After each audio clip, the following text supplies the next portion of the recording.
USPBL Playoff Baseball is presented by our credit union all weekend long here at Jimmy John's Field. We welcome you to downtown Utica, Michigan. Just about underway here in the USPBL Semifinals. Should be a nice matchup between the Beavers and the number 2 seed Eastside Diamond Hoppers. Well, we talked about it all year long with the various people that I've worked with on air this season, but you really don't want the 3 or 4 seed. And the Beavers kind of proving why as they upset the Mammoths last night. The Westside Woolly Mammoths were kind of in the charge for that 2 seed all season long, but in the end could not get it as it fell down to the last few games of the regular season. And it was certainly a neck-and-neck game. The errors plaguing the Mammoths a bit, and kind of a toss-up when you get to extra innings, certainly with that international tie-breaking rule run. But the Beavers coming on top with 4 runs and a tie score in the 10th inning, so an impressive win by them. And now this is the second year in a row they're coming from the 4 seed trying to charge, or I should say from the 3 seed trying to charge all the way to the championship as they did last year. The number one question, and obviously Ed Campanella has to get through today before you think about tomorrow, but pitching could become an issue. 4 or 5 arms used last night for the Beavers. When you come to 3 days in a row, which is not something you necessarily see here in the USPBL. Not a lot of designated starters because you only play on a regular 2 to 3 days a week. So it becomes challenging if you're the 4th seed or the 3rd seed and you make it all the way to the championship game Friday to Sunday. But for the Beavers, it starts with today as they face a Hoppers team that's been sitting back a little bit. You often kind of wonder as well, what does that mean for them? And certainly the Unicorns tomorrow, who have sat around now 3 straight years, but it hasn't bothered them in terms of securing a championship. They're looking for their 3rd in a row tomorrow. 1:05 first pitch on that one. But back to today's game. Let's take a look at your starting lineups all season long. Brought to you by AAA of Michigan. First for the visiting Birmingham Bloomfield Beavers, it's Connor Bagneski leading things off and playing center field. Keyshawn Lynch will bat second and plays second. Ron Williams Jr. in the 3-hole. He'll DH. LeBoy, Verdejo, and Santiago in the meat of Ed Campanella's order here tonight. In right field, left field, and shortstop, respectively. McFarland, Mercedes, and Blom doing the catching as they round things out against Adrian Cook here today. As for the home Eastside Diamond Hoppers, their lineup also brought to you by AAA of Michigan. Leading off is the center fielder, Ben McConnell. He's yet to make an error in center field in 38 tries as well. He's been ultra solid on the defensive side of things and has really turned it on at the plate down the stretch. Run 317 coming into play here today. Colton Horner will bat second and play right field. Pedro Castellano, Felix Aberrant, and Joe Burke right in the heart of this Hoppers lineup, which has become pretty dangerous as it's assembled quite well for Paul Nochi down the stretch. Greg Vaughn Jr. will bat sixth and play left. Nick Kreitzer, Chris De Los Santos, and Adam De La Cruz will round things out. Hoppers and Beavers in this USPBL semifinal on the flip side here on the USPBL Network. Don't go anywhere.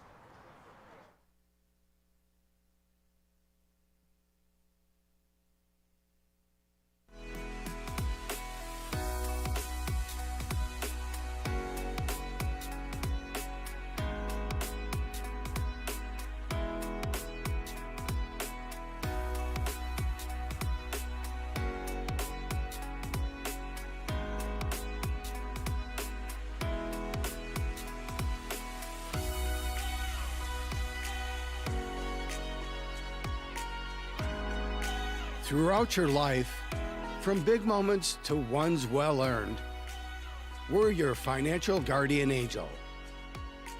Alliance Catholic Credit Union.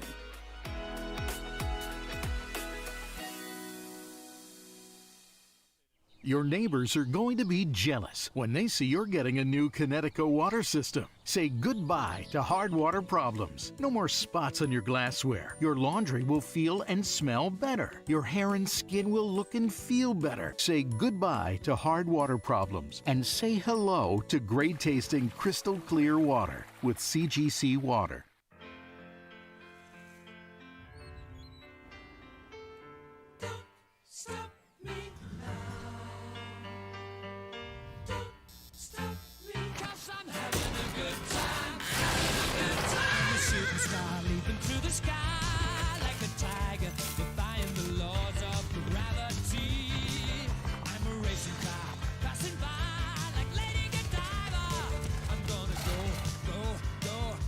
Stop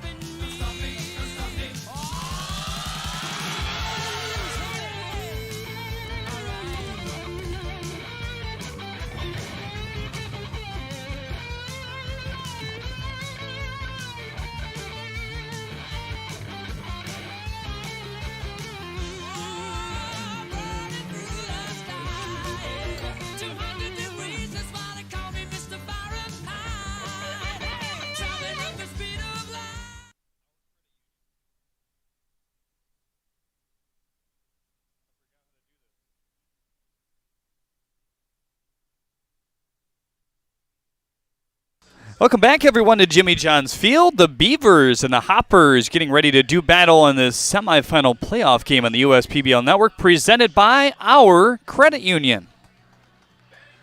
Sponsored by the following: AAA, Ascension, Balfour Property Restoration, Budweiser, DTE Energy, Fifth Third Bank, Jimmy John's, Macomb Community College, McLaren Macomb, Metro Detroit Chevy Dealers, Pepsi, Scott's, Valpak, and UWM. We thank all those fine partners for what they do with this fine league as well. Time to take a peek at your pitcher comparison, brought to you by Ascension here tonight. Adrian Cook taking the mound for the Hoppers. Dan Monet on the other side for the Beavers, Jenna. Yep, had the opportunity to speak with Dan Monet actually heading into today's game, and essentially what he loves to do is just mix velocities going up against these different batters. Really going to see the utilization of his fastball and his changeup to give them a different look. Has glimpses of his curveball there. Is making his way over here from the Pecos League, so he's loved the adjustments that he's had to make, knowing that you're going to have power threats up and down the lineups you're facing. And for Adrian Cook, right-hander for the Hoppers, hey, he was in the booth yesterday, so he was excited. He was able to study the lineup coming in today, and he has a couple of pitches to work with, has one of the higher velocities in the league, but we're really going to see the four-seam and the slider here today.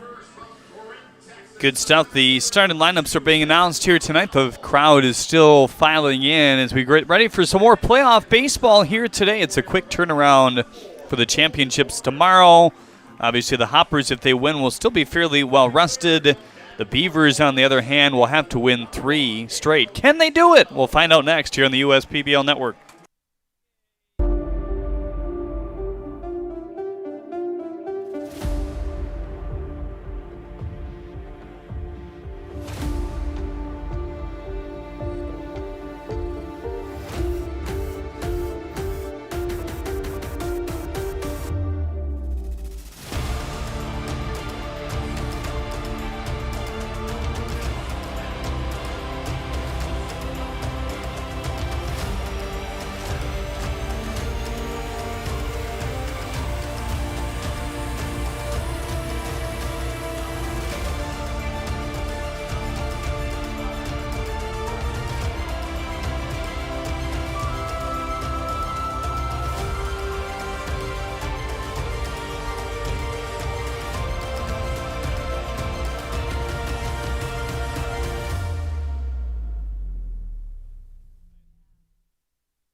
About the promo that Jimmy's John's got going on? 5 off 20? How they pulling it off? Magic?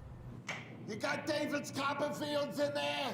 Show yourself, Copperfields! Jimmy John's. $5 off orders of 20 or more.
You hear about the promo that Jimmy's John's got going on? 5 off 20? How they pulling it off? Magic? You got David's Copperfields in there? Show yourself, Copperfields! Jimmy John's. $5 off orders of 20 or more.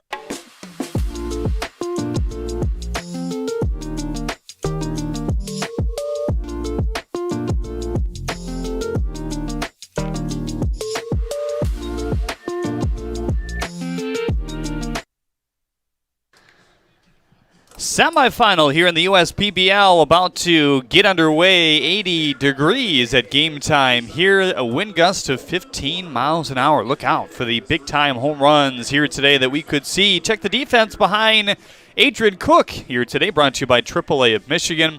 Greg Vaughn Jr. in left. Ben McConnell, who hasn't committed an error so far this season, in center. Colton Horner out in right. De Los Santos and Burke on the corners. Castellano and De La Cruz up the middle. And Averett completing the battery here today as Adrian Cook tosses. Yeah, Cook definitely has a lot to work with, and he's really made a statement as he's transitioned from the bullpen role into the starting role here for the Hoppers. Has an ERA just south of 3, 4-2 during the regular season. Throughout that stretch, struck out 47 with opposing batters, hitting .238 off of the righty. His family's from Texas, so unfortunately they won't be here for the exciting weekend, but they get to join us on the USPBL network, so thank you everyone for tuning in. Good stuff. We welcome everybody in watching today around the country. Certainly chime in with us in the chat section where you're watching, who you're rooting for, who you think might make it to tomorrow and win it all. The Unicorns waiting on top like they have been the last 3 years, looking to take a third straight USPBL championship. It's definitely going to be an exciting one, and I mean, we just have to talk about that comeback last night from the Birmingham Bloomfield Beavers, tied at 5 apiece, having to go into extra innings, putting 4 runs on the board, and able to limit the Mammoths offense to get the win. I mean, it's really exciting, Jeremy. What's so great about the game of baseball is literally anything can happen during any game. Well, that's why teams, even in the major league level, obviously the wild card is nice to get in, but you hate the 1-game format or even, the 3 or 5 game format. A lot think that, hey, a lot can be decided in a 7-game series, and even then some bounces can happen this way, that way. We've seen it locally with the Tigers. Sometimes sitting doesn't help, but we'll see if that affects the Unicorns at all tomorrow. Yeah, we'll just have to wait and see, but for now, Diamond Hoppers versus the Beavers. Connor Bagneski, Keyshawn Lynch, Ron Williams Jr., your Zach Hart agency 3-men due up here in the first inning. Christian De Los Santos starts in at third base with this dangerous hitter at the plate. Was up there for league MVP. Ended up going to Lamar Briggs. I think that's pretty fitting as Connor Bagneski looks at a pitch outside.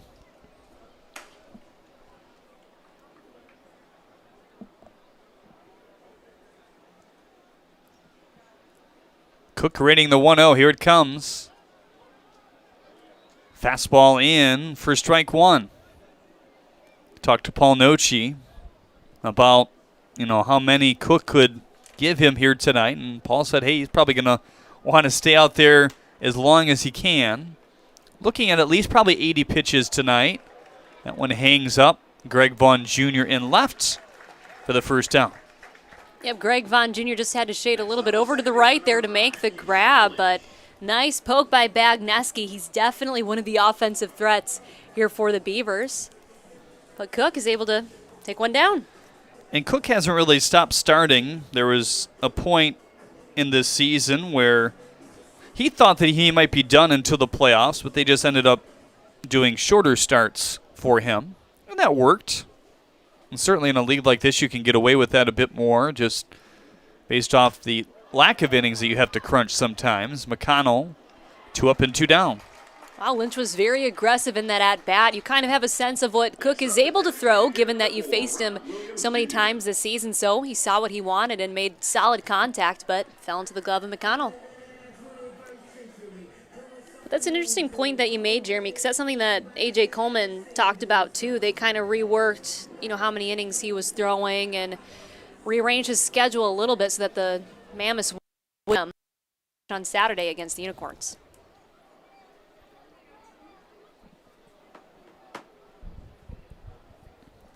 Ron Williams Jr., the last shot here in the first inning. As this one piped in for strike one.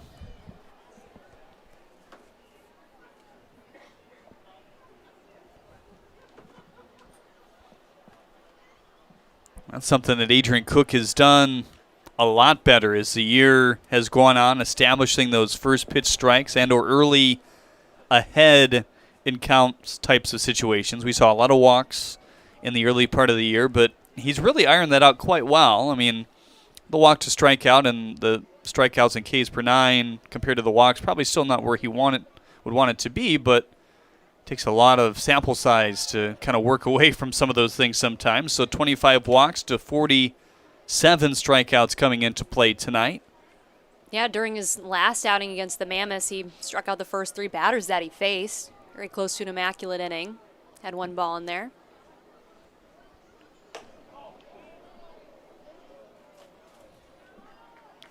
That one away, 2-2 on Ron Williams Jr.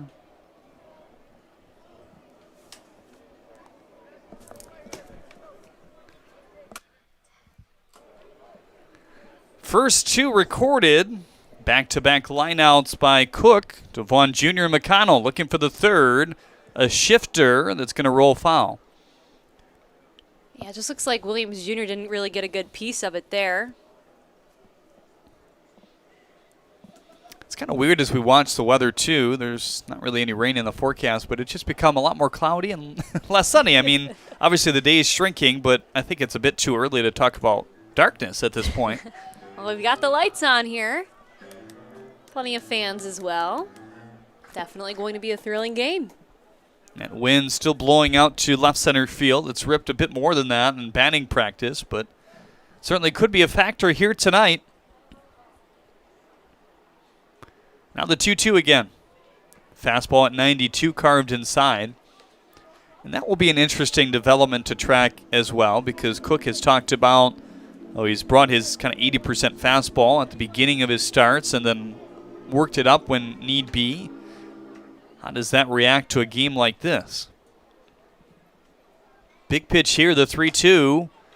91 away. He was looking for the strikeout on 2 separate occasions, and Ron Williams Jr., very patient, coaxes another walk. And that's something that Williams Jr. is capable of doing, looking back to the regular season.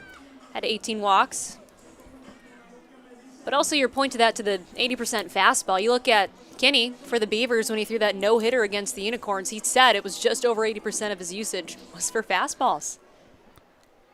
That no-hitter is so impressive as well, just given the circumstances. He was just being stretched out as a starter. He's had a little bit of a tender arm and felt sick here or there down the stretch, so he hasn't pitched as much, but he pitched a nice inning last night. Certainly available again here tonight if need be. It's kind of all hands on deck. I mean, unless somebody's thrown a lot of pitches, you're available in a situation like this. 1-0 slider high. 2-0 on LeBoy now. LeBoy was 1 for 4 with a run and an RBI during last night's game.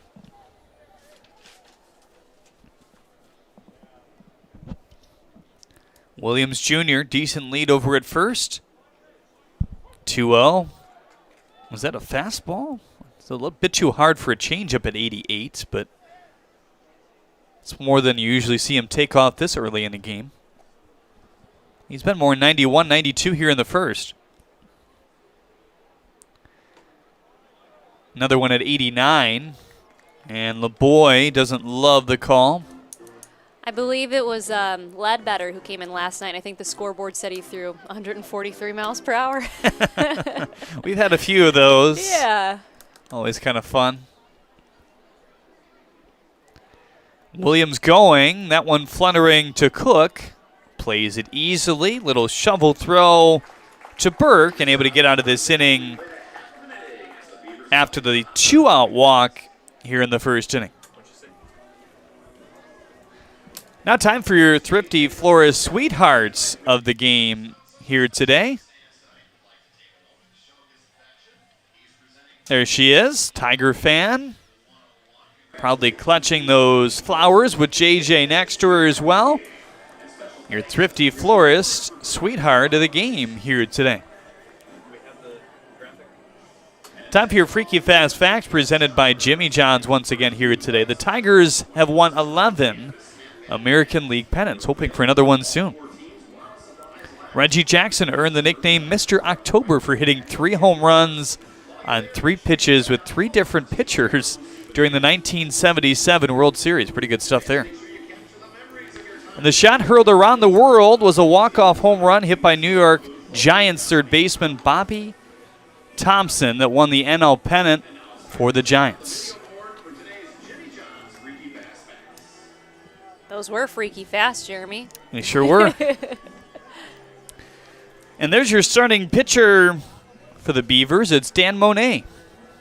Yeah, we've only seen a couple of innings of work from Dan Monet so far this season. But he's kind of talked about some of those adjustments coming from the Pecos League. And like I talked about earlier, you're really facing more threats, 1 through 9 in the lineup, compared to somewhere like the Pecos League, where some teams it's 1 through 6, and then kind of have those stragglers at the end there. But Monet comes in with an ERA just under 3, 8 strikeouts, and 9 2/3 inning of work so far here in the USPBL. Kind of talking to Ed Campanella about his availables. Austin Shea will probably not pitch, but even he committed, if they really need it, in a big-time situation, I'm sure they're hoping maybe more so for tomorrow if they do make it to that point. But A.J. Coleman, he said, could throw 1. Kinney is in the line to throw maybe a couple more. Cole Stanton could throw 1 after 2 last night, around 20-25 pitches. Valen should be good for 1 as well. And Donovan also should be ready to roll. So those right there are some pretty deep arms, but you're looking to get a decent chunk out of Dan Monet here.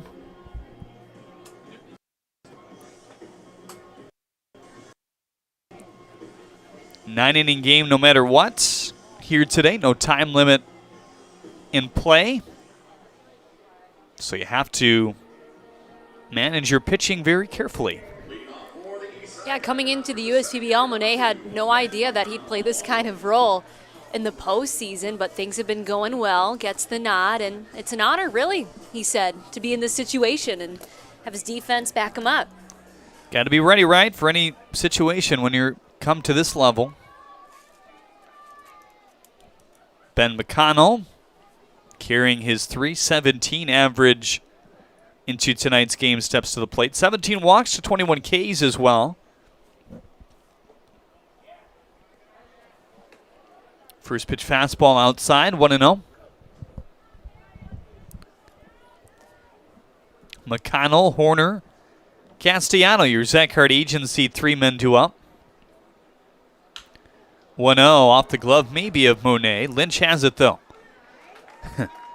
Gets him by a half a step there. Check the rest of the defense behind Monet today. Brought to you by AAA of Michigan. It's Verdejo in left, Bagneski in center, LeBoy out in right, McFarland and Mercedes on the corners, Lynch and Santiago up the middle with Tyler Blom behind the dish.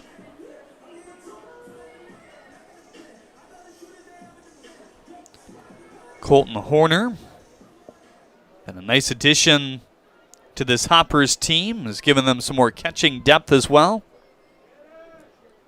Horner currently hitting .243 against righties. First pitch curveball snaps away. Interesting that he pulls that out. First pitch to Horner. Doesn't throw it a whole lot. Mostly fastball changeup. 1-0 slings the fastball outside.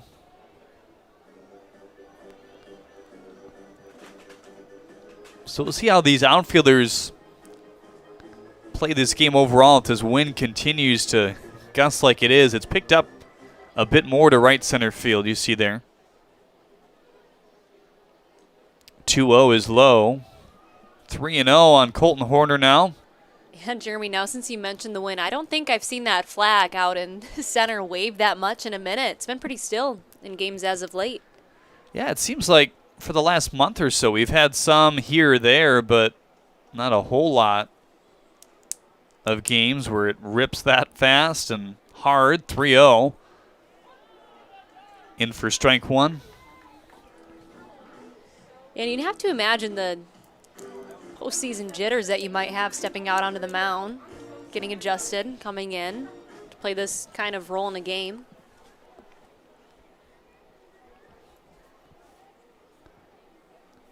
Here's the 3-1. Fluttering to center. Lynch going out. Bagneski calling for the second out. Well, with the win, Bagneski makes it look easy. Seems as though he got a good read on that. To shade over in the right center gap. Looked like Horner had some power to it, but just a little too underneath.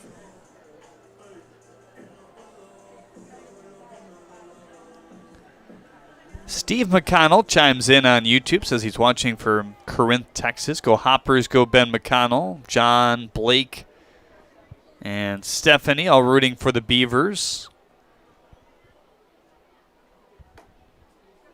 Jay Muddum says Lynch is smooth. Certainly has looked pretty smooth on his transition over to his natural position, second base, as the season has gone on.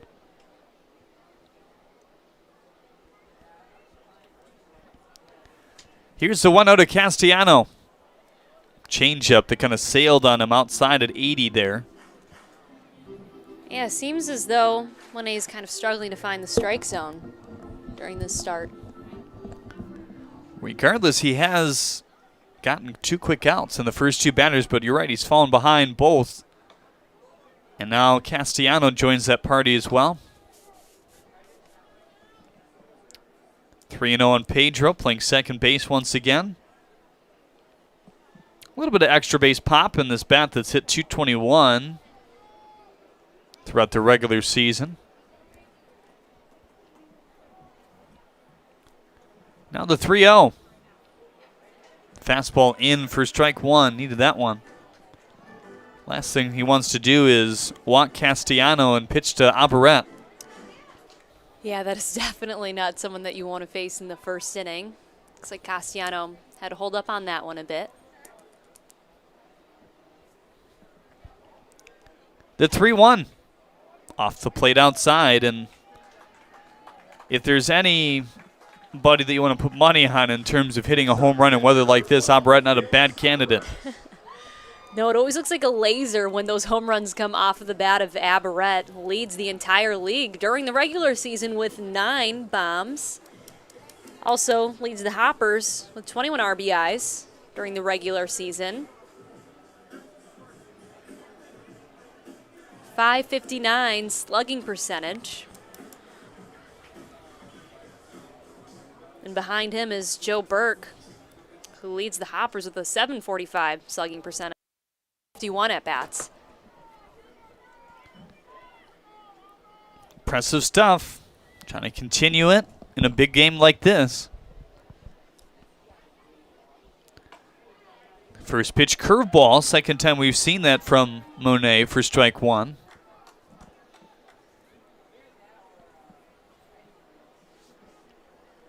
It's a modest lead for Castellano over at first. Now the 0-1. Tried to check it on the curveball, and they say he did not hold up. 0-2. Abaret saying, hey, can I have an appeal? An additional umpire for the playoffs here this weekend. So that's something that certainly can be beneficial.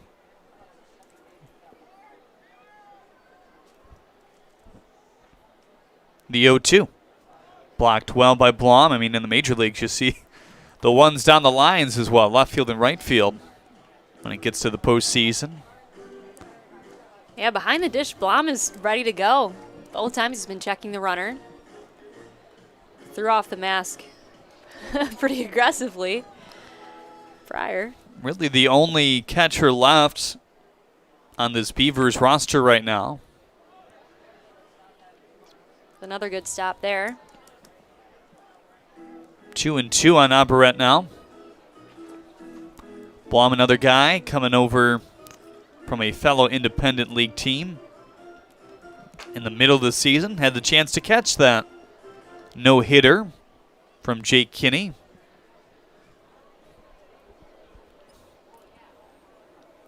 Give me my bobblehead back. I'm just checking it out.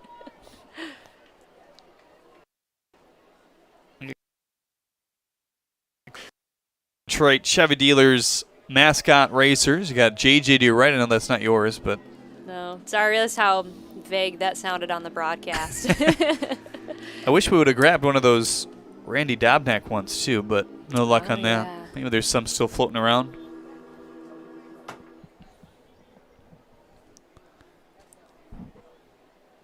Big time lead for Castellano. He'll go, obviously, with 2 strikes and a full count. And Aberrett will take the walk, back-to-back walks, and some more power coming up. And Joe Burke, he's hit 6 bombs this year. Yeah, and he's really displayed that extra base power in such a little amount of time. Talked about it earlier, 51 at-bats, 745 slugging percentage, 10 runs and 15 RBIs to his name during the regular season.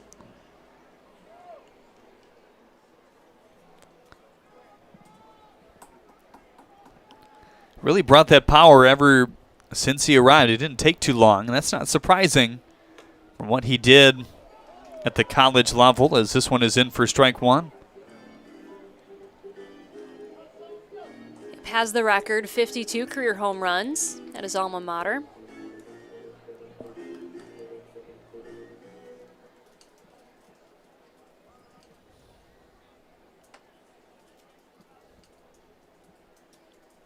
Here's the 0-1.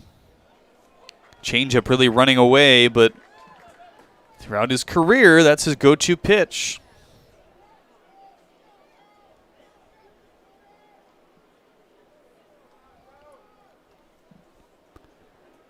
So for the first time, goes 0-2. He's been behind every hitter he's faced, despite recording the first 2 outs here in the first inning. 0-2, another curveball. He's been able to control that pretty well. Thing is, you really can't throw 50 curveballs in a game per se, but if you can use it as a setup pitch or a get-me-over pitch to begin the count and then look to establish that fastball, maybe it holds him over a bit here. Here's the 0-2. Oy, the bat goes flying nearly back towards the Hoppers dugout, and that's a big deal because the dugouts here at Jimmy John's Field are well down the lines. That's the first time I've seen a batter swing and let one go. I've seen a lot of broken bats, actually, this season, but that's definitely the first there. Pierce Banks presents him the bats. Greg Vaughn Jr. will help him out with the pine tar. Yeah, but there's a couple of Beavers in that pitching staff that are pretty comfortable with that curveball. Coleman comes to mind, confident throwing that during any count. Coleman throwing 4 innings last night, 4 1/3, 7 hits, giving up a couple earned runs, 4 strikeouts, 72 pitches. Charles Donovan relieving him, and then it was Kinney, Stanton, and Valen. So a lot of arms used, but spaced them out enough where most of those guys are available, if not all, to come back today. What a job to just slap that into right field. Castellano edging around the third base bag. The throw comes in. Got him! Blom says not so fast. Monet points to LeBoy in right field. A couple nice throws this year for Christian LeBoy. Castellano flustered to end this first inning. Zeros all across the board. Just a couple walks here in the first.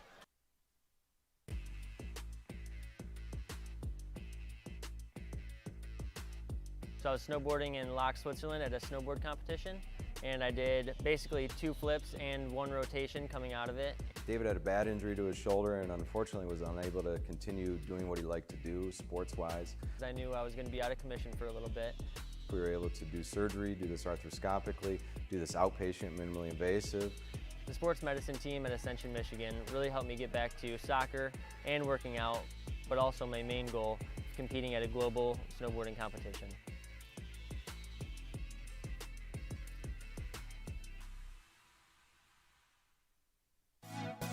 Dunham Sports is a proud partner of the USPBL.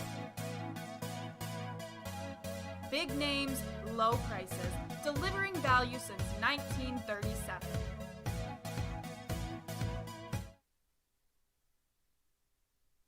I'm all in with HR and Organizational Development Council. I'm all in with Marketing and Business Development Council. I'm all in with Operations and Member Experience Council. I'm all in with CEO Council. I'm all in with Lending Council. I'm all in with CFO Council. I'm all in with Technology Council. Our credit union is all in with CUNA Councils. I know we don't have the benefit of replay to show you on the broadcast, but you can always rewind on both Facebook and YouTube, and we did the same on our Facebook monitor here at the break. What a pretty throw by LeBoy and Wright. Yeah, that was beautiful. You could see he was doing a do or die there, fielding it off the side, had a nice crow hop, and just fired it home to get Castellano out. Adrian Cook back out there for his second inning of work. Walked just a single batter back in the first, but used some contact outs. One right back at him in the end to get the third out of the inning. It was a blast having Adrian up in the booth yesterday, Jeremy. You missed it, but gave a lot of good insight to the game. And, you know, as someone who's feeling the same emotions as the starters were, who's able to really do a good job here in the booth and obviously identifying pitches in the game. First pitch to Roy Verdejo. Fastball in at 89 for strike one.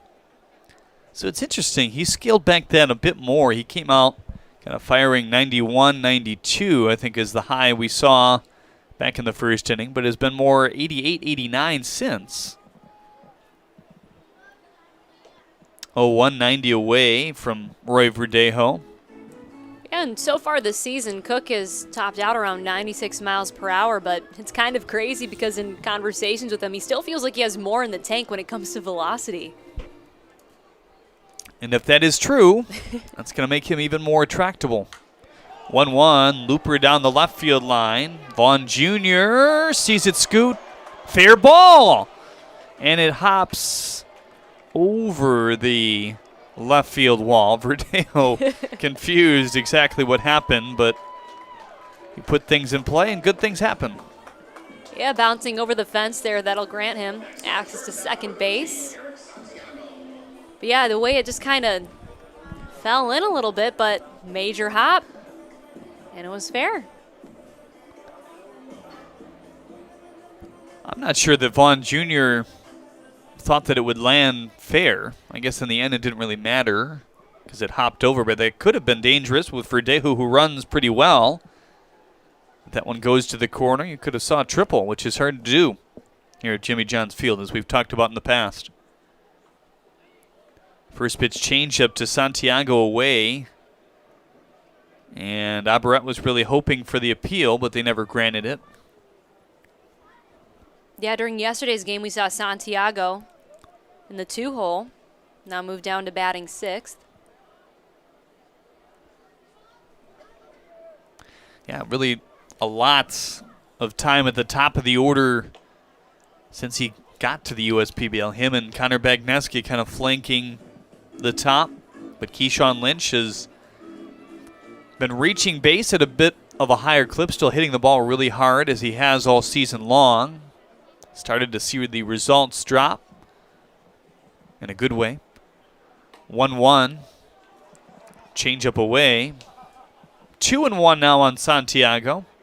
And that reminds me of a conversation that I had with AJ before heading into his start yesterday, and the stats don't necessarily reflect it, he said, with Lynch as well as Elijah Salaya, but they've both put in a lot of work with their swings.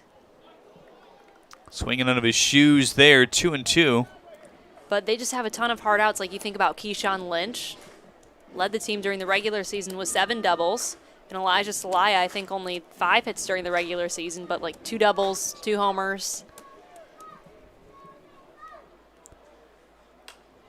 2-2 reaching, lifts it foul. Second inning brought to you by Budweiser. We thank Budweiser for their partnership with the USPBL. And a bit of an uncharacteristic night last night for Santiago, 3 straight strikeouts. Haven't seen it a lot this year.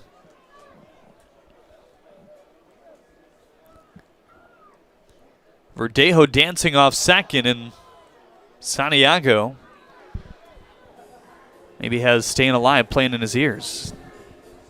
Yeah, he had more strikeouts in last night's game than he had during the regular season. He only had 2 and 42 at-bats.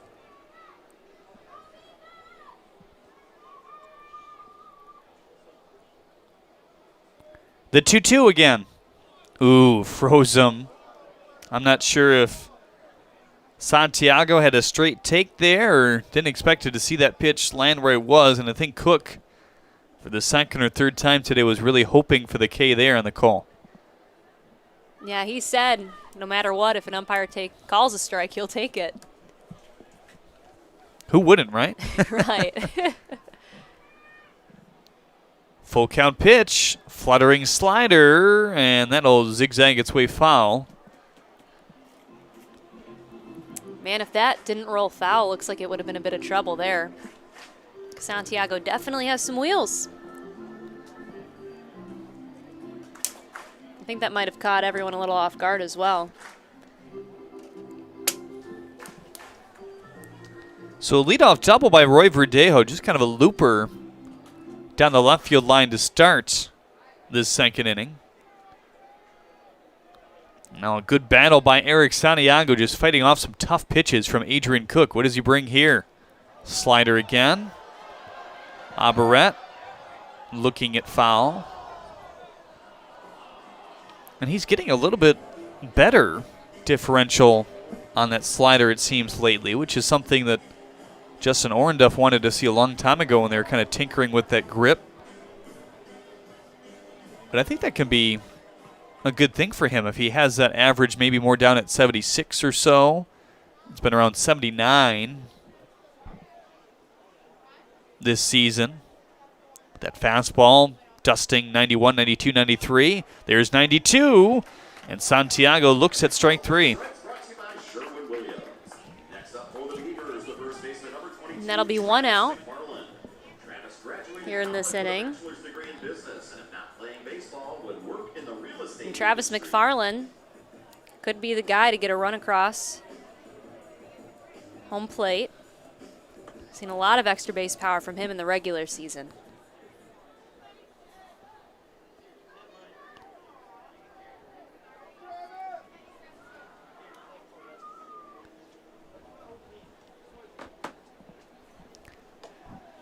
First pitch slider there, had him guessing. Cook doing a pretty good job of mixing his pitches here tonight early on. And that's something that you have to do when you're facing the same guys again and again.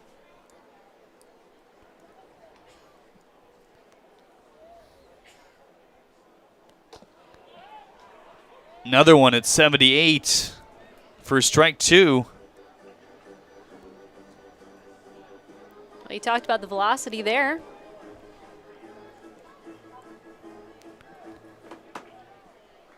It's certainly a factor here tonight. Making him respect all his pitches. 0-2.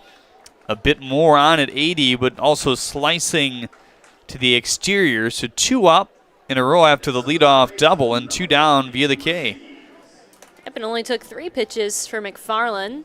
Saw previously Santiago had to foul some off, but ended up striking out looking.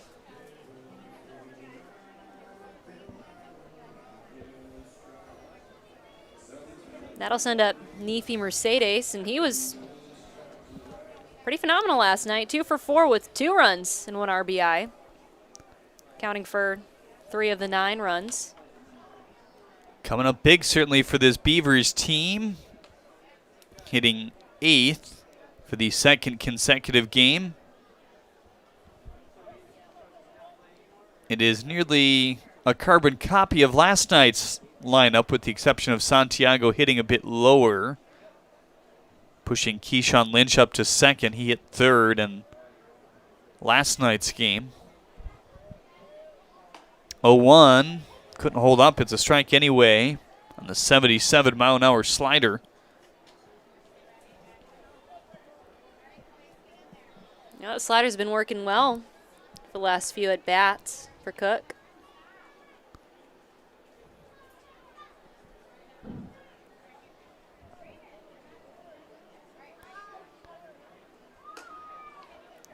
Fastball away.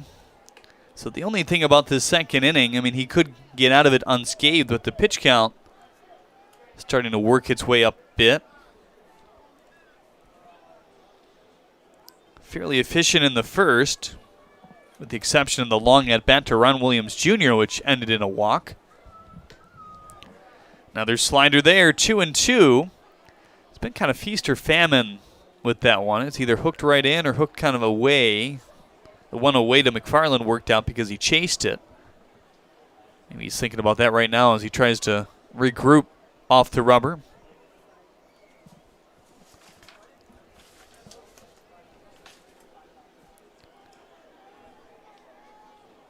Verdejo trying to stay loose at second base. He's been standing there for quite some time now as he claps his hands.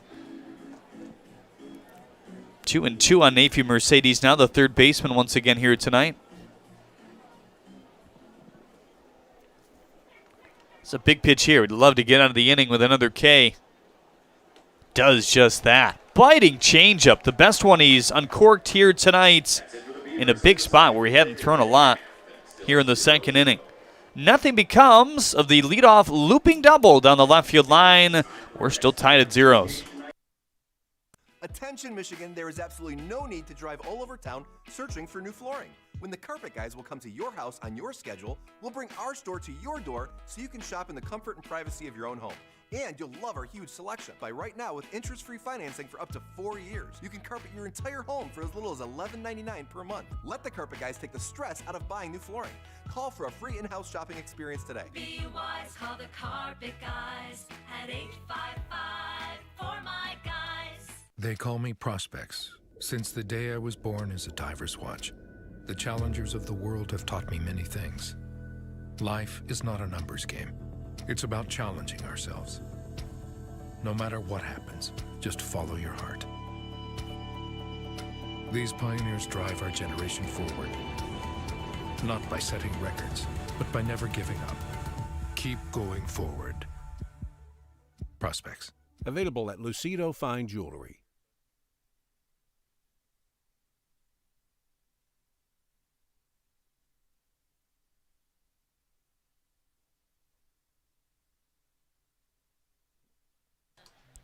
Monet stepping back atop the mound here in the second inning. He'll face 6, 7, 8 in the Hoppers lineup. Greg Vaughn Jr., Nick Kreitzer, and Chris De Los Santos. Yeah, we were talking about previously in the first how much of an offensive threat that Joe Burke was. Had a line drive into right, but LeBoy came on big, firing home, getting Castellano out to end the threat. I was talking to Shane McCandy, pitching coordinator here at the USPBL, about Dan Monet and some of the other pitchers around the league before the game today. And he spoke pretty highly of Monet. Says he's a very hard worker and, wants as much info that he can digest without having it be too much of a hindrance to his work on the mound. But says his efficiency overall has gone up, his better timing throughout this year, and it's saying a lot because he got here pretty late, all things considered. It's really hard to start working with a guy. I mean, how they usually work here in the USPBL, if you start in May with the organization and kind of go through spring training and make a team and yada yada yada, I mean, they'll give you at least a couple appearances, maybe 3 or 4 if you're a reliever, until they start running you through the DFS and start running you through the throwing programs as well. The DVS is not something that you can necessarily just do once and then you're fixed. You know what I mean? It's a constant working thing. It's adjusting after you've adjusted. So it's an interesting thing to hear what he has to say about Dan Monet and his ability to kind of make some of those adjustments without maybe fully grasping what the whole program means. Because it can be pretty overwhelming if you just shove that in somebody's face who's never really experienced anything like that before. Yeah, I mean, it's just cool having the conversations like for us as broadcasters with the development staff and just here when you're breaking down the sequencing of one's pitch, really, when it comes to delivery, what minor tweaks can really do. They can pay dividends.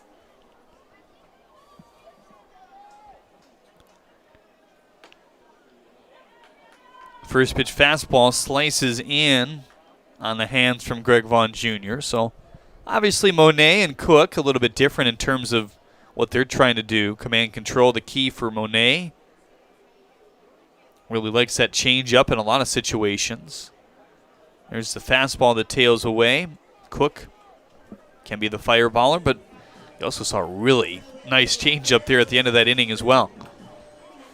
Kind of when he hadn't thrown many, if any, in that second. He threw a few in that first inning, but not really expecting it was Nafi Mercedes as he struck out the side after the leadoff double. Curveball in on the hands. Another thing that Shane said about Dan Monet, really has pitchability, which means that, kind of any pitch in any count he's confident in throwing it. That can be a huge hurdle for some guys, especially if they're working on certain facets of their game and individual pitches. That fastball slices in for strike two.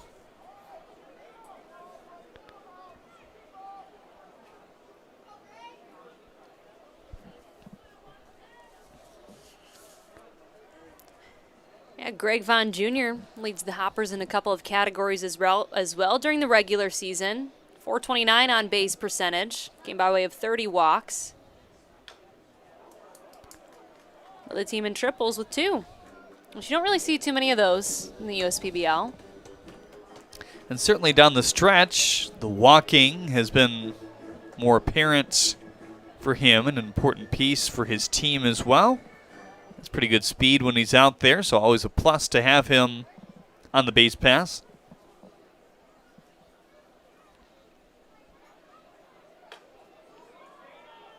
Curveball in on the hands. I think he was hoping for strike 3 there, 3-2.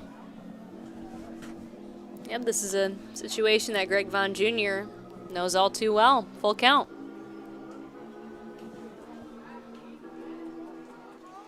Nick Kreitzer, your Zachart agency man on deck, and then it would be Chris De Los Santos. Now the full count pitch away from Greg Vaughn Jr. And a leadoff walk. That's not what Monet really wanted here in the first.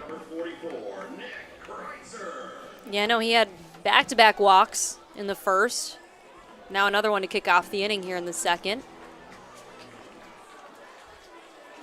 Maybe JJ will bring a smile to his face. He has a tendency to do that. Kreitzer smiling here as he steps into the box. Maybe having a little discussion there with Tyler Blom, it looked like. Yes, earned the Sportsmanship Award last night. Definitely very deserving of it. Pop fly foul, and you look at some of those awards, and it's really interesting how it all lines up because the Mammoths obviously were chasing that number 2 spot and knocked out in the first round of these playoffs. But like Jenna said, it can happen to any team at this point, given the one game and you're done scenario. The Lamar Briggs Player of the Year, Greg Lokinen Pitcher of the Year. 0-1. Fastball outside. Dan, when you look at the talent that we have across the league, really when it comes to championship weekend, it can be anyone's. Pierce, reliever of the year as well for the Hoppers. Could see him at some point today. Look out, this should be a double play, you bet. Right at Keyshawn Lynch. Vaughn Jr. didn't quite freeze and flustered that they record the first 2 outs so quickly here in the second. Well, on our live stream chat, saying that Lynch is smooth. Very true. Makes it look easy. Just takes the line drive, throws it back to first. And that's always tricky as a base runner because you already established your lead and You never really know where the ball's going to go, if it goes going to go straight to someone and through the gap. Quickly, 2 outs. And kind of watching the replay, he was maybe a few more steps than the secondary lead, but even if it was his just secondary lead, it's possible that that could have signaled a second out because it was hit so hard. And how about Monet? Hasn't had his best stuff, it doesn't seem, through the first 2 innings. Fell behind the first 2 hitters, got 2 contact outs, then walked 2 in a row, and a single kind of floated to right off the bat by Joe Burke. Castellano trying to edge home, close play, but Christian Lavoie hosed him with the tag by Tyler Blom. And again here in the second, leadoff walk, hard hit ball, right to Keyshawn Lynch. To first for the second out. Now in a situation as he faces 8-9 in the order to potentially get out of this, facing the minimum if he can get De Los Santos here.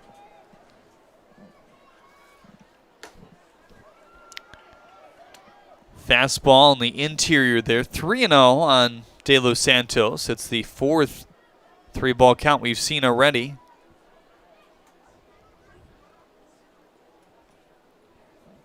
It's hard to know exactly what the leash is for Monet. Obviously, he hasn't given up any runs, so that would be the first benchmark. But you also have to think that playing yesterday, you can't play for tomorrow. I mean, most teams have to throw that out in terms of thinking about what if. You have to get to tomorrow to be tomorrow, as cliche as it sounds, but they used 5 arms yesterday, a lot of which, like we talked about earlier, they could probably come back for 1 or 2, but that's 1 or 2. And it is a 9-inning game regardless here today. There is no time limit. And nothing to save you there in terms of getting out early. 3-2, high chop, Mercedes. Quickly over to first base, and how about Monet? He does face the minimum here in the second. The leadoff walk erased by the double play, and then the ground ball to end the threat here in the second. Check your checking. If your account doesn't get you pumped, amped, or geeked, make the switch to Genius Checking from Genesis Credit Union. It's just genius. You hear about the promo that Jimmy's John's got going on? 5 off 20? How they pulling it off? Magic? You got David's Copperfields in there? Show yourself, Copperfields! Jimmy John's. $5 off orders of 20 or more. I'm all out of love for my old insurance. Switch to insurance. They're saving me so much. They covered my car and bundled with my home. I feel so secure to say I love insurance. Hello, AAA Insurance. Goodbye, insurance. Hello. Insurance. Get a quote and save up to 20%.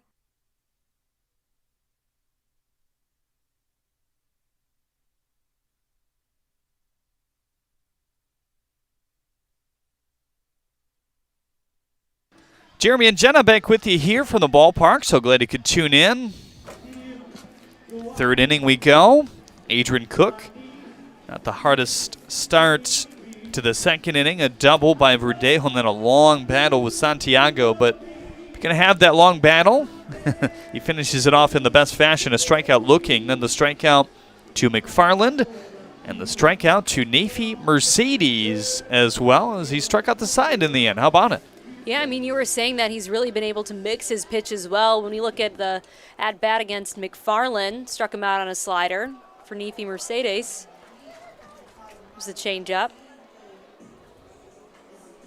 So really he's been able to utilize different pitches in arsenal to make sure that he can give these batters a different look.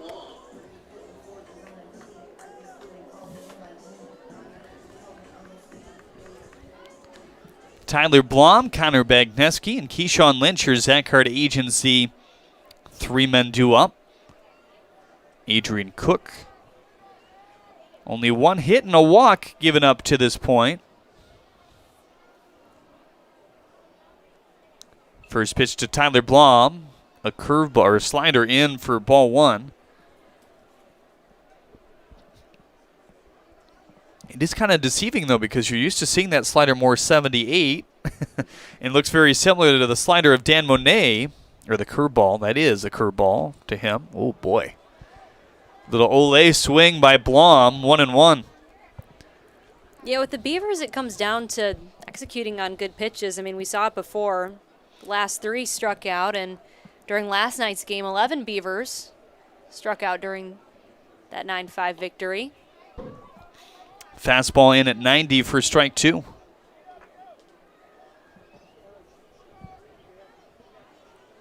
Decent hole up the middle of the infield here. Outfield spread out and straight up.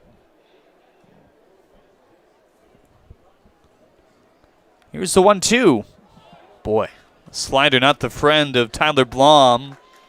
A different velocity nearly every pitch as well. Now that's 4 straight strikeouts for Adrian Cook. Yeah, Cook is definitely getting the job done out on the mound. A bit of a longer battle against Santiago for that strikeout looking, but so far so good in the last 3.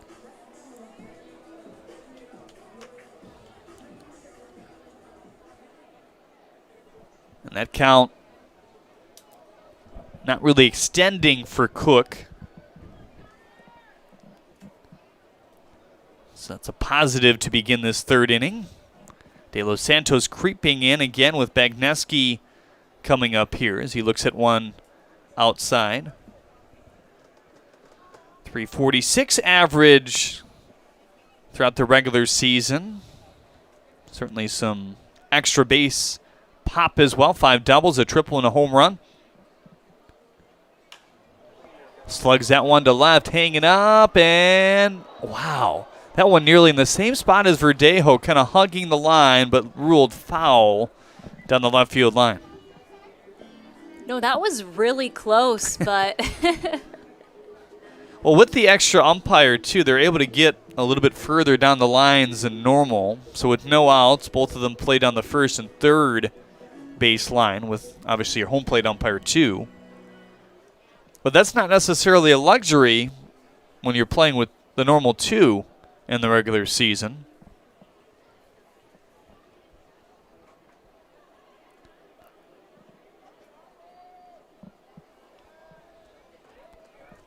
I'm sure Bagneski might be able to find a way to keep the ball fair. He lined out in that direction back in the first as well. So look to go opposite field against Cook so far. Change up outside. Last night, Bagneski was able to draw 2 walks. Was only 1 for 4, but had a run and an RBI in there as well.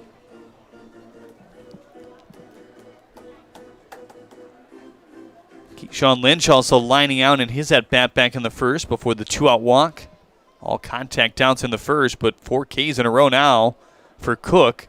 The fastball there at 89 and 2 strikes on yet another hitter.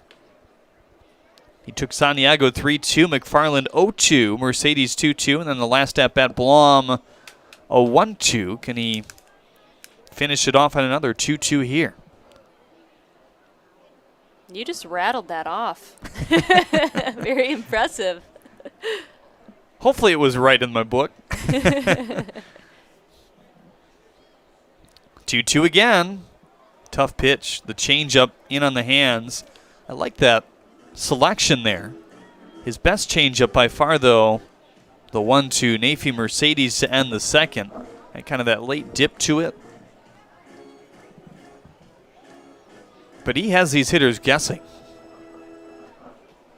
Really throwing all these pitches confidently in every count so far tonight. Back to the fastball. Castellano cuts it off. 2 up and 2 down.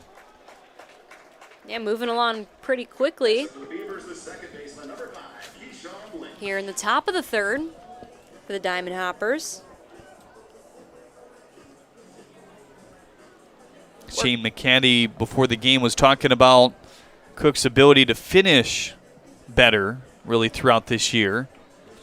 Stabilization on that front leg if you want to get really technical, but so that's definitely allowed him to have a lot better command control, which was something we talked about earlier as well. Hard slider Dips in for strike one. Well, that control is certainly displaying itself as we roll through the second and third inning here for the Hoppers. Yeah, just broke that 4 straight strikeout streak. Say that to warm up before the game, huh? Here's the 0-1. Slider outside. Wow, it's interesting, and I don't remember seeing this much variance really on all his pitches, but I feel like he's doing it by design because that was a slider at 77. The last slider, unless that was a soft changeup, was 82. That's a 5-mile-an-hour differential, which we really haven't seen this year. Here's the 1-1. Slider at 79. Yeah, no, it's funny that you said that because the last time I did a play-by-play, I talked to Cook, the following week, and he goes, yeah, you called one of my sliders a changeup. I wasn't sure if I should tell you. And I'm like, no, tell me. He hasn't added a pitch, right? Right. Maybe he added one after he left the broadcast booth last night. Here's the 2-1. There's the fastball. But you talk about pitchability. We talked about that with Monet as well. For a guy like Adrian Cook, who struggled kind of in the bullpen role at the beginning of the year, he's spoken about how helpful it's been to kind of use the whole arsenal, something he wasn't doing in college because of need. Ouch. You can tell that one hit Keyshawn Lynch in a bad spot, maybe right in the spine. That looked like it had to hurt, especially with how hard Cook can throw his fastballs. Kind of the lower back, it looked like maybe.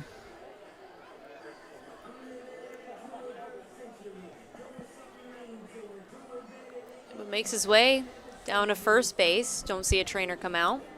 Obviously no intent by Cook. By no means does he want to plunk a batter after he retired the first 2. He's retired 5 straight. And now the middle of the order starting to creep up here in Ron Williams Jr. and company.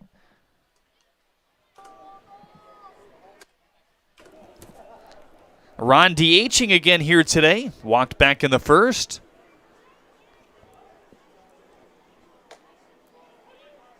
First pitch change up. He'll tell us after the game if it actually was in for strike one.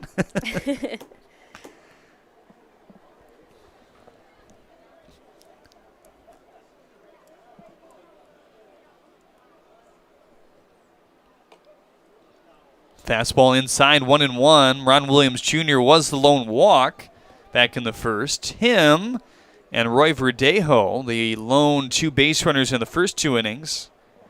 And Cook was looking like he might get out of this thing 1-2-3 here in the third before the HBP. Lynch is running, testing out that back. The slide might tell you a lot as he looks okay. Yeah, Barrett saw it coming and threw it down to second there. Yeah, but Ron Williams Jr. is kind of a bat in this Beavers lineup that has some sneaky power.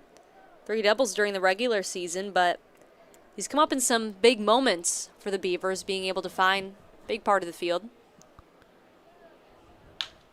2-1, Castellano ranging over, and that for the third out. Nice job by Cook to strand the stolen base and the hit by pitch here in the third inning. It's your 5th third out of the game, brought to you by Fifth Third Bank here tonight.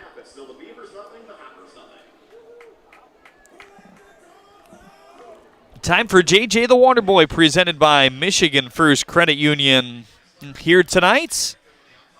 JJ bringing that water out to Gary Wagenschutz behind the second base bag here.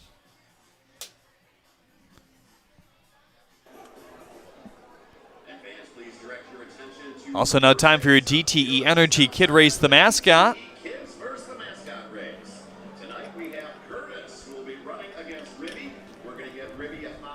Curtis is going to run against Ribby here today. A little sportsmanship there. Ribby coasting, and Curtis wanted a head start. He's a Beavers fan here. He doesn't want the Hopper beating him. There goes Curtis. Short, quick strides to second base here. He's wearing Crocs, though. That's not easy to do this. They're in sport mode. Let's go. Come on, Curtis. Curtis on the tail. Oh. Tripped up a little bit there. Both of them, I think, missed the third base bag, so it doesn't matter. And Ribby giving him a run for his money here. Literally, Curtis is the winner of your DTE Energy Kid Race, the mascot, here tonight. Ribby's being a good sport. That's all that matters. Teaching some good lessons.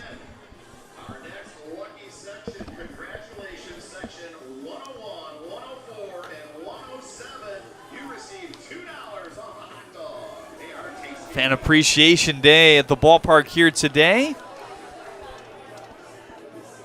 Several prizes being handed out, and you handed the JJ bobblehead over to me, and I forgot that not only does his head nod to you like a normal bobblehead, but his tail wags. I didn't even realize that. Yes, isn't that cool? That's so JJ. Always try to wish him good luck when I come on into the booth. Give him a little pat on the head. And this bobblehead says it was created by the National Bobblehead Hall of Fame and Museum. Ooh. Didn't know that was a thing. Was Corey's? It says made in China. Oh, no. No, yeah, I was so excited that I could get one of the bobbleheads because they had all the characters from the Metro Detroit Chevy dealers. I'm sure some of those are being passed out this weekend, probably why they were sitting in the back of the press box there. They have a whole table worth of goodies. He was not stolen. He was gifted to me. Okay. But I'd always try and take a picture with him when they were back at Comerica Park. So, to remember him fully in his honor. In bobblehead form. There you go. Maybe you can get him to sign it. I don't know if you could with those gloves. It's De La Cruz, McConnell, and Colton Horner. Your Zach Hart Agency three-men due up here in the third. Monet delivers a fastball on the corner for strike one. Now facing bat number 9, and Adam De La Cruz. Then he'll make his way back to the top to go through the lineup a second time. Monet faced the minimum in the second. His defense, a big part of that, and he will contribute to the party here. One up and one down, but the leadoff walk to Greg Vaughn Jr. as he's kind of struggled with command and control here early on of his change in his fastball so far. The curveball has been dipping in pretty efficiently for strikes, but Vaughn Jr., pretty speedy base runner out there. Ranging a bit too far off the first base bag, and a line drive right to Keyshawn Lynch off the bat of Kreitzer hit hard, and Lynch easily able to double him up over at first, and then De Los Santos grounding out. And the inning was over just like that. Here's a floater to left for Verdejo. I think he thought that one was going to carry a little bit more, and yes, he did pick that off the grass for out number 2. Oh, nice work by Verdejo out in left field. That kind of goes to show, like you said, wasn't really sure how that ball was going to fall in, but your muscle memory definitely comes into play as an outfielder and able to get down low to make the snag. It's moving pretty quickly here for Monet. We saw that chopper back up the middle off the bat of De La Cruz. And that's something that we really saw a lot of in last night's game. The Beavers and Mammoths, a lot of grounders were making their way back up the middle and some hard ones too. With Cook in the booth, he was talking about how tricky that can be as a pitcher. Yeah, any keys to it did he offer? Or? Stick out your glove? Yeah, I mean. You do what you can. I mean, they come at you. You don't really have time to think. That's all you can really do. Very reactionary type plays. 2-0 on Colton Horner. Popped out to center field back in the third inning. That's just scary, too, thinking about, I mean, I feel like I say this every broadcast, but some of the exit velocities here can be pretty high. 2-0. Looked like the changeup outside, and Horner didn't love the call. Pretty good measure of the strike zone. Catching, obviously, again, or not catching, I beg your pardon, playing right field here tonight. It's Abaret starting at the catching position for Paul Nochi. Horner's out and right for the Hoppers. Chiseler to Santiago. Held it an extra beat. Didn't cost him, though, as Monet will set them down in order here in the third. 9-1-2, all via contact outs. Still stuck on zeros here in the USPBL semifinal. When people keep repeating that you'll never fall in love, when everybody keeps retreating, but you can't seem to get enough, let my love open the door. Let my love open the door. Let my love open the door to your heart, to your heart. I'm all in with HR and Organizational Development Council. I'm all in with Marketing and Business Development Council. I'm all in with Operations and Member Experience Council. I'm all in with CEO Council. I'm all in with Lending Council. I'm all in with CFO Council. I'm all in with Technology Council. Our credit union is all in with CUNA councils.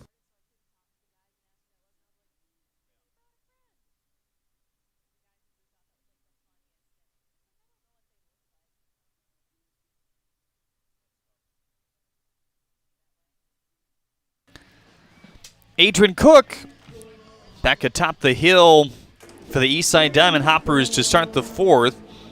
Christian LeBoy, Roy Verdejo, and Eric Santiago, your Zach Hart Agency three-men duo here in the fourth inning.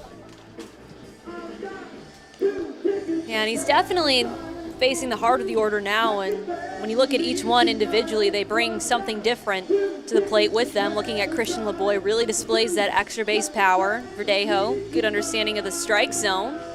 And Eric Santiago just seems to sneakily, continuously get on base. There's a bit of a wild play. He had a pop-up, but I believe one of the players dropped it. But I remember that duo in Bagneski and Santiago when he was near the top of the order in the regular season. It was just like, it seemed every time you're going back to the top of the order, one or the other was getting on.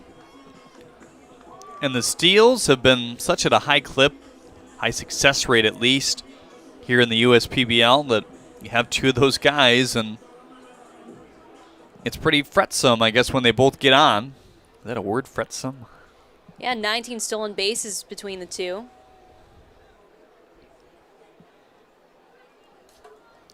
First pitch to the boy, pounded right into the glove of Burke. One up and one down on the little sinker hit to first. Well, that was quick. Burke was able to get his glove out there.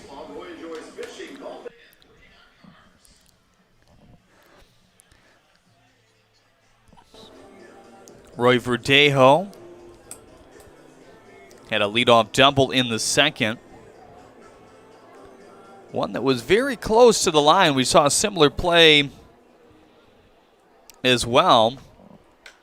As this one is clubbed to right field. That one carrying on Colton Horner, the cap, and able to sink into his glove right in front of the Michigan Schools and Government Credit Union soundstage out there. Verdejo is definitely able to capitalize on Cook during this outing. We saw that double earlier in the game that dropped fair, then bounced out. And having Cook up in the booth, you know, those big hits, because that went pretty far in right field off the bat of Verdejo. And he can list off every single player that he's given up a home run to. Really? Yeah. They don't forget. Not only don't forget facing these hitters at this point, either in a four-team league, let's face it, they have a pretty good game plan. Most that want to operate that way, some guys will just try to carry their stuff in. It's a mentality based on what you like to do. 1-0, fastball outside, 90 miles an hour there from Cook. 2-0 on Eric Santiago.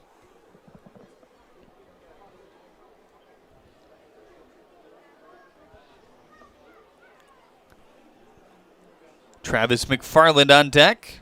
He struck out back in the second. 4 in a row, 6 through 9, all struck out against Cook before he was able to collect some contact out since. Even after the hit by pitch, 3 in a row now. But 3-0 to Santiago. Another 2-out base runner. the third we have seen in this game. None of them have gotten past second base to this point. Well, when you look at Cook's experience here in the USPBL, previously working his way out of the pen, now into a starting position, used to the pressure that you have with runners on base. But this is definitely a bat you really don't want to see at this point. McFarland leading the Beavers with a .477 slugging percentage in the regular season. That wind has tamed a bit, blowing out to right center field. The flag is still flying, but not anywhere near the clip that it was earlier. Travis McFarland looks at a pitch outside, 1-0. There it is. Sorry. That's right. McFarland hitting .317 during the regular season with a runner on base. Slider cutting away. That's a pitch he had trouble with in his last at-bat as well. Heavy slider in that second inning was Cook. Kind of varying speeds with it throughout this game here tonight.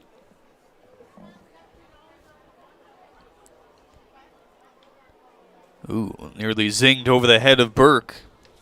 Lays that glove back.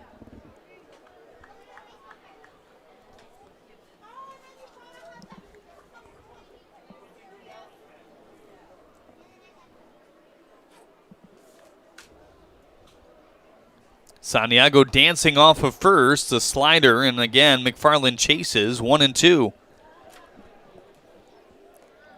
Fourth inning brought to you by Dunham's. We thank Dunham's for their partnership with the USPBL. McFarland tends to be a bit overly aggressive with 2 strikes on him. Had 34 strikeouts in the regular season. Slider again. Here it is, hit it, says Adrian Cook. And there's strikeout number 5 of this game.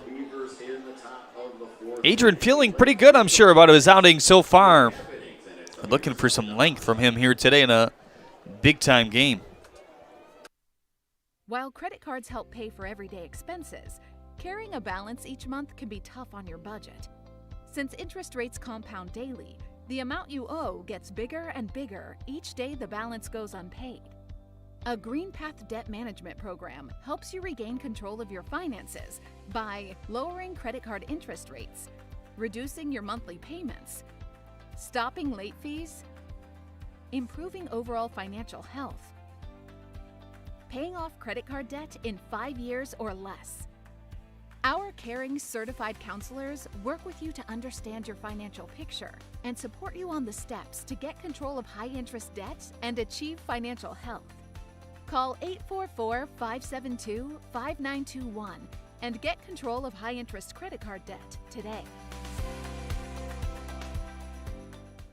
Milk, milk, milk, yeah. Guzzle milk, drink it all. Make a milk waterfall. Cookie milk, stack it tall. Milk with no rhythm at all. Make you run fast milk. Stay awake in class milk. Pour it by the glass milk. Is that a mustache milk? Boom, boom, boom, base milk. Smile in your face milk. Go for the goal before you know you going all the way milk. Milky high, milky hey. I hope you have a milky day. Live your best life milk. You out this world, Milky Way. Put you on the spot milk. Question, got milk? Show us what you got. Hashtag got milk. We're the financial champion of Michiganders. Whether you're a goal-getter or dream chaser, an empty nester or up-and-comer, anyone in Michigan can bank with us. Michigan Schools and Government Credit Union. There's Dan Monet getting ready for his 4th inning of work here tonight. 1-2-3 back in the 3rd inning, and is now quietly retired 6 straight for this Beavers team. Yep, those have all come away by contact outs. So he's able to get the job done, giving a different look. Talked about it before, really relying on that fastball, change-up, and has shown a few flashes of the curve during his start. One hitting the Hoppers to this point. Also has 3 walks, so not that huge of a story to this point. The Beavers were no-hit through 4 yesterday, but still ended up with 11 hits. But 11 strikeouts as well, something Ed Campanella says, hey, we got to cut that in half. And who knows, maybe we score 2 more runs today, tomorrow, whenever it may be. First pitch changeup in for strike one on Castellano.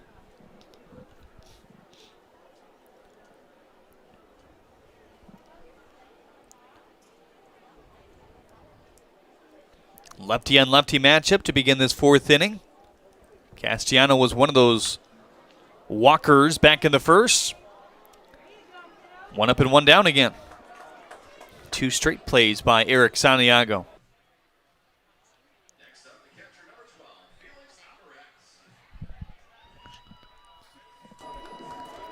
Aberrett. As JJ takes that ball away. Steps to the plate here, walk back in the first. It was a walk to Castellano, a walk to Aberrett, and a single to Joe Burke.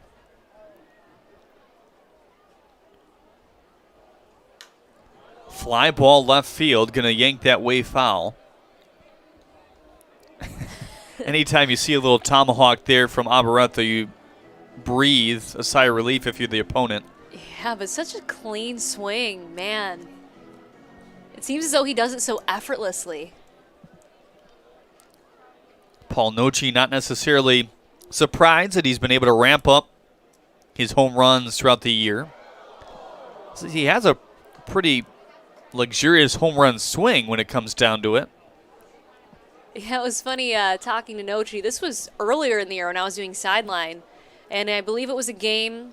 It was around the time after the home run derby, and both Aberrett and Greg Vaughn Jr. had home runs. And I asked, how nice is that to see? Because they're able to generate that power. And he goes, well, it's about time. I remember that. Yeah, because, heading into that home run derby, Greg Vaughn Jr., I can't remember if he only had one home run during regular gameplay, and then hit 27 throughout the 3 rounds. But, hey, here we are. Certainly been fun to watch. He's tagged some in some pretty big moments as well for this Hoppers team. Down to the count, 1-2 here. Nice changeup away. And Monet has figured things out. Yeah, that has to be a breath of fresh air, sending Aberrett back to the dugout. But then comes Joe Burke. Had that nice line drive to right the last time we saw him, where LeBoy fired it in home. I love do or dies. Those are like my favorite things to see in the outfield. Just scooping it off the side. And he threw it just about as well as you can without a cutoff. Can't make a mistake to this guy, even with all the outs we've recorded in a row. First pitch fading changeup. And you can see the stuff starting to sharpen up a bit as this game goes on. I think the Beavers were half thinking, how long is he going to go? Even though through the first 2 innings he had not allowed a run. There was some action down there in the pen. Not so much anymore in the last few. A 1 fastball high. And maybe it was those jitters a little bit, kind of like you talked about early on. Yeah, I can't imagine. And something that's an adjustment from the Pecos League to the USPBL is the amount of fans that you see. And over here, we typically have a really good turnout.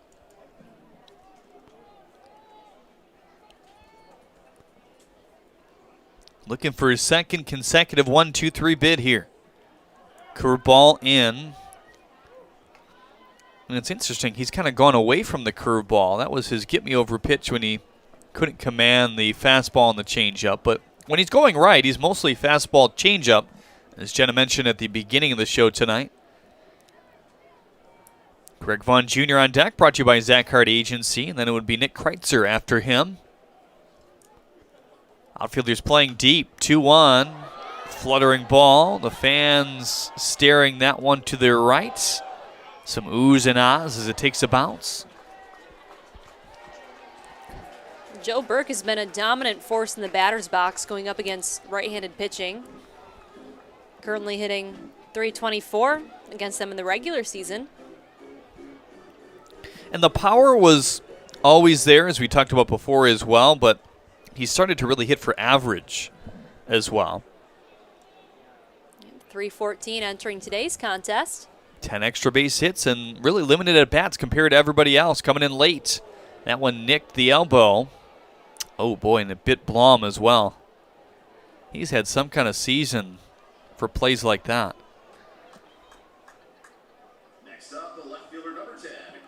Gives the thumbs up, though. I'm still amazed. I talk about this like every broadcaster. Anytime I just see Blom, it bounced off his forehead.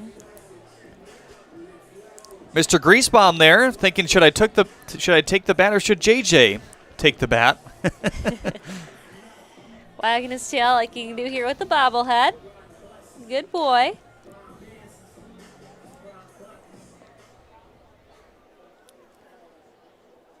The runner on first now, that sets the scene for Greg Vaughn Jr., who can consistently find his way on base.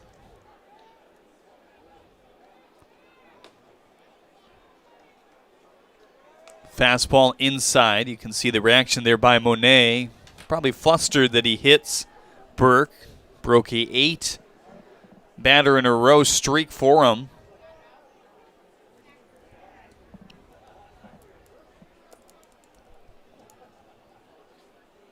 Now the 1-0. Clubbed in between Mercedes and Santiago. And how about this? Some 2-out magic brewing. Well, Greg Vaughn Jr. was able to time that one well and send it into left field.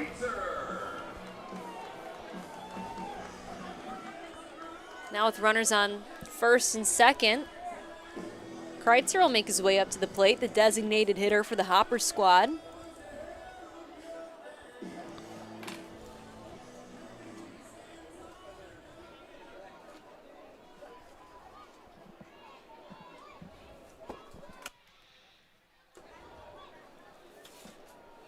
Kreitzer still looking for his first home run of the season. 3 doubles, 8 RBIs. What better spot than to do it right here? Well, he's someone who's definitely capable of doing so. DH for a reason when he can string hits together. Center fielder Bagneski plays him ultra shallow here, kind of showing how much he likes to pull. Left fielder Verdejo a bit more back. There's Jake Kinney warming up. I think for Bagneski here with a 0-0 game, he's more so trying to catch Joe Burke if he tries to round home. And with Burke running, you got to feel probably that if Bagneski handles it cleanly and it gets to him sharply, which most Kreitzer hits will be that, he has a decent shot at least throwing him out and or keeping him at third base. Well, we've seen a couple of bobbles here and there from Bagneski on defense in games as of late, but definitely has that stellar range and speed. Here's the 0-2. Fastball high. 1-2 on Kreitzer now. De Los Santos on deck, and then it would be De La Cruz. Kreitzer begins 7 through 9 in the order for Paul Noce. Yeah, we talked about it before, but Kreitzer got the Sportsmanship Award this year, and it's so cool, and I've probably talked about this in the past, but you always see him playing with the little kids outside, and he's a really nice guy. So it's good to see. It seems that fans have a nice time talking to him as well when he's working food and beverage on days that he's not playing. His team is not playing, that is.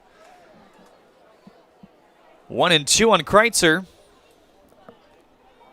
It's a huge pitch right here with 2 on and 2 outs. Decent swing as he floats it fouled on the third baseline.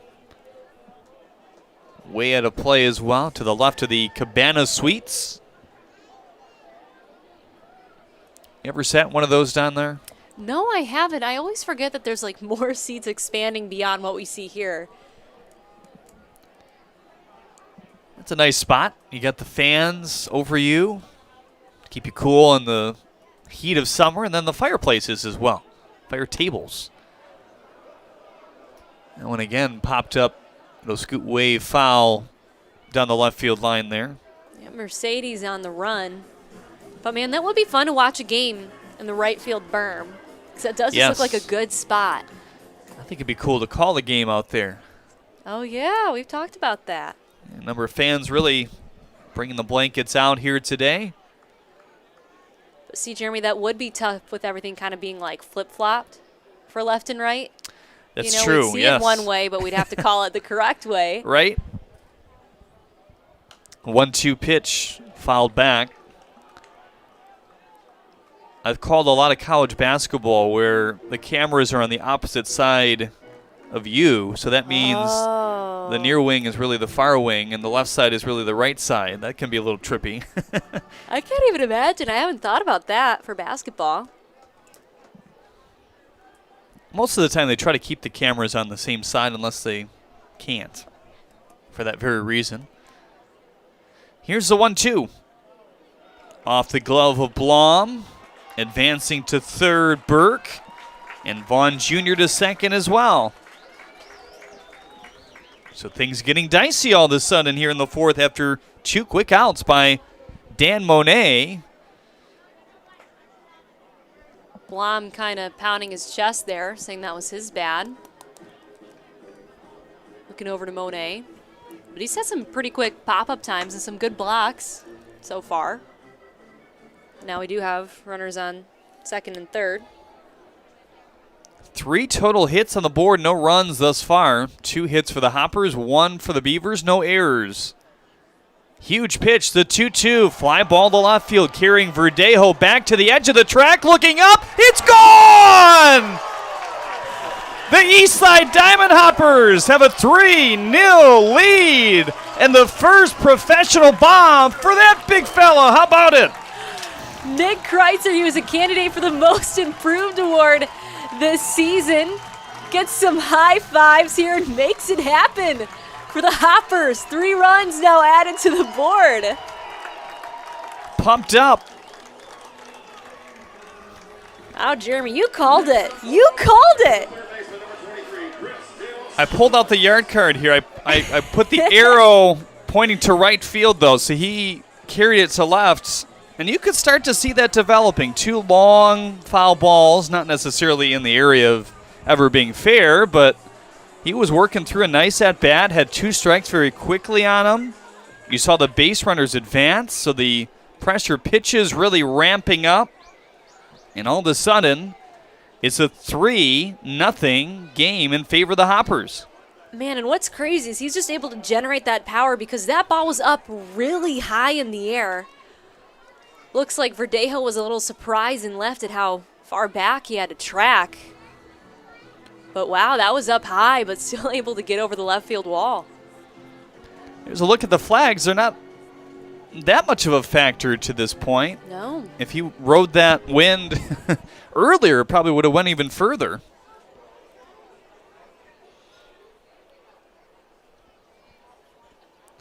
Oh, 1, nice curveball.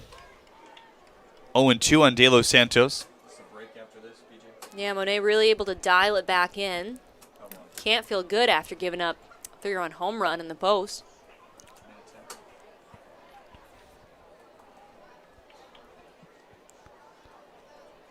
The 0-2.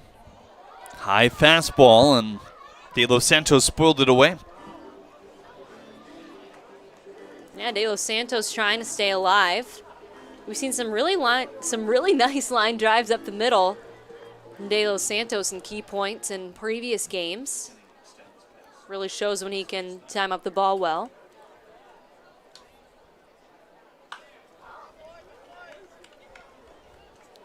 Just a little out of front in that one.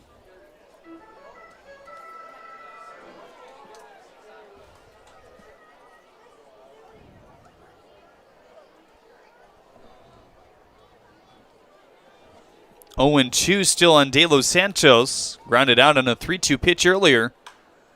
Line to right, and that's going to carry LeBoy all the way to the gap. De Los Santos chugging his way to second base, and he is there with a stand-up double. Man, the Hoppers bats are really getting this one going, Jeremy. Sure are. 3-run home run, slicing to left off the bat of Kreitzer for his first professional home run. And now De Los Santos with his 3rd double of the year. I mean, I feel like just Christian De Los Santos, when he's rounding first, it looks like he kind of hesitated a bit there because you know that LeBoy has that arm in right field, but it went to the cut. He was able to get the second. Well, when it's time for baseball, it's time for bells. Fans love enjoying a United Shore professional baseball game with an Oberon, Two-Hearted Ale, or official No Yeah. Here's to a great season. Bell's Brewery, Comstock, Michigan. Please drink responsibly. It's the playoffs, and that means a pitching change, maybe earlier than you'd normally have one. Jake Kinney comes in. Take a look at him when we get back on the USPBL Network.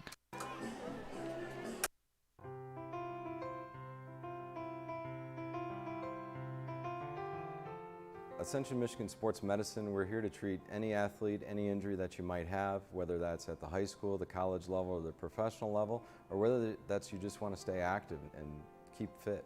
And we do that through a whole journey. And you're going to see us for diagnosis with imaging. We can also do some physical therapy, which we have all of that.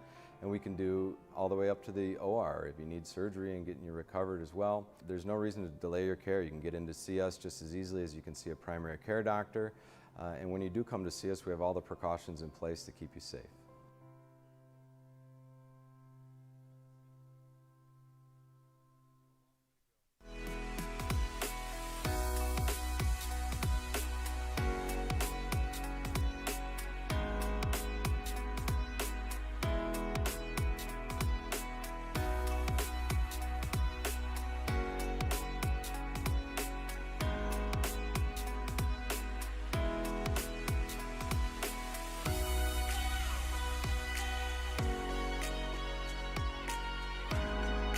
Throughout your life, from big moments to ones well-earned, we're your financial guardian angel.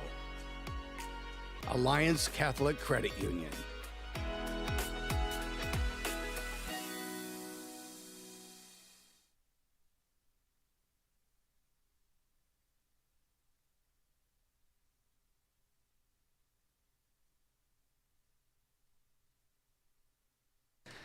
Jake Kinney takes over on the mound in a high leverage scenario here. 3 runs already in the inning after the first 2 outs were retired. Hit by pitch, single, and a home run by Kreitzer, his first professional home run to left, the opposite way for him, and then the double by De Los Santos chasing Monet mid-4. Kinney pitching for the second consecutive day. Yeah, well, looking back to his appearance last night, he was very methodical and was able to throw with conviction when he stepped onto the mound, very confident in his pitches. And typically what we see from Kinney is the usage of his four-seam fastball really over 80% of the time on average, and then he'll mix in the curve and slider and some brief flashes of the changeup. First pitch to De La Cruz, big rip back to the screen. He has his fair share of big home runs in a USPBL uniform as well. For the Unicorns last year, he hit a grand slam in the playoffs. Hitting 9th here today. Really struggled at the beginning of the season to find it at the plate, but he's subtly allowed his batting average to creep up as things have gone on.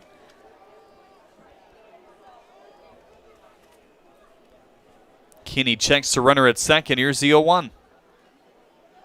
Away and allows De Los Santos to charge his way to third.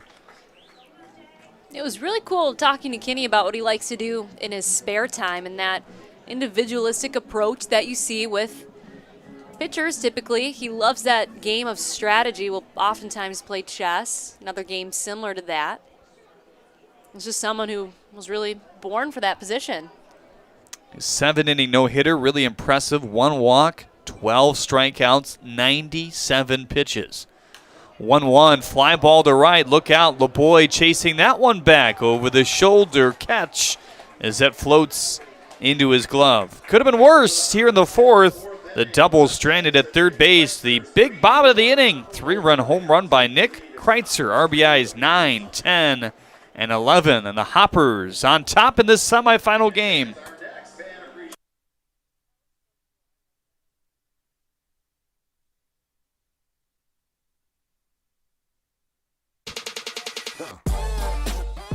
Check your checking. If your account doesn't get you pumped, amped, or geeked, make the switch to Genius Checking from Genesis Credit Union. It's just genius. You hear about the promo that Jimmy's John's got going on? 5 off 20? How they pulling it off? Magic? You got David's Copperfields in there? Show yourself, Copperfields! Jimmy John's. $5 off orders of 20.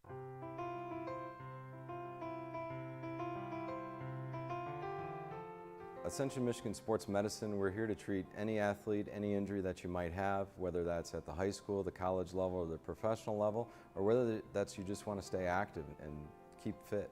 And we do that through a whole journey. And you're going to see us for diagnosis with imaging. We can also do some physical therapy, which we have all of that. And we can do all the way up to the OR if you need surgery and getting you recovered as well. There's no reason to delay your care. You can get in to see us just as easily as you can see a primary care doctor. And when you do come to see us, we have all the precautions in place to keep you safe.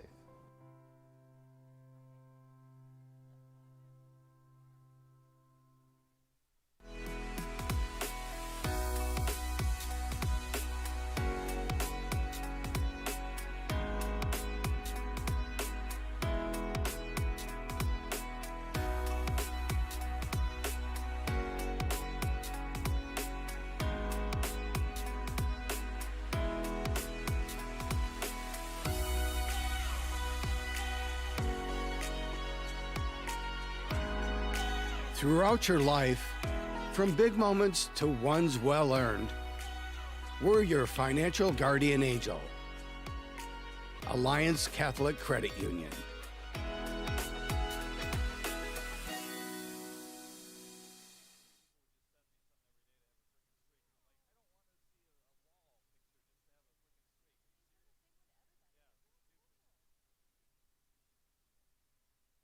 Adrian Cook back out there for the 5th inning. A single base runner in every inning, but nobody has surpassed second base to this point. Walk in the first, double in the second, hit by pitch in the third, and a walk in the 4th inning. He has 5 strikeouts, the 5th to end the 4th. And that was after, again, 2 outs in a row to begin the inning. We've seen that 3 times now, a 2-out base runner. Yeah, well, Cook has definitely been able to mix his pitch as well, keeping opposing batters off balance. You said 5 strikeouts so far during this start. Saw some heavy slider usage in the second, and those counted for 2 putaways against McFarland. Quick hands, but grounded it foul down the third baseline. We've definitely seen his pitches come in with different velocities to give them a different look.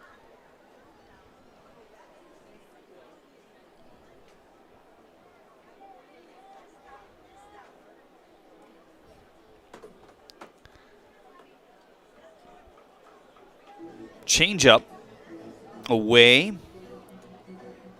And that's been a pitch that's gone a long way, or come a long way for Cook throughout the year. We talked about it earlier, not a whole lot of usage when you're in the bullpen and the closer's role for that. And he didn't go beyond a fastball in his college days, really, because playing NAI baseball with a low 90s fastball, that can get you a lot of ways, or pretty far in a lot of ways. Yeah, I mean, it's cool talking to him, you know, leading into championship weekend. He's been very eager to face the Beavers, and the way it's kind of played out, he's been able to. Got a really good view of how he could study from up here in the booth last night.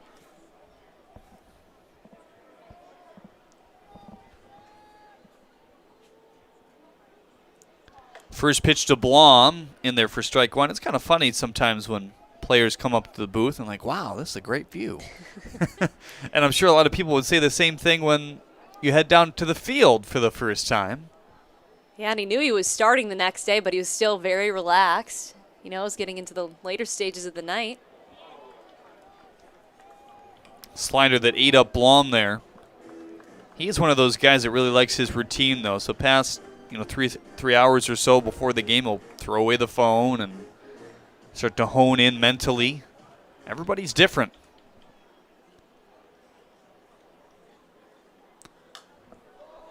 Mercedes bluffed.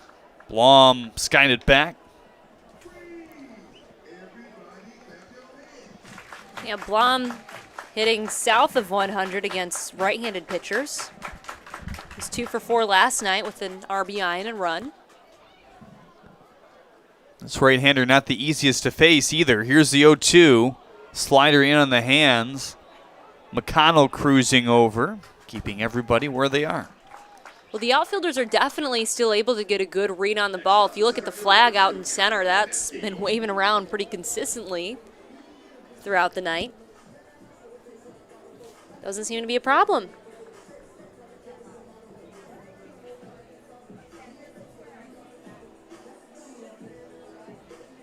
That'll send up fellow center fielder Connor Bagneski. I'm like so into the nickname you gave him, Pesky Bagneski. It's probably so annoying kind of by for everyone accident. listening. Yeah. He just kind of rolled off. Looking to possibly bunt. De Los Santos has been playing in on him all night, though, every at bat. He's kind of at that cutout spot.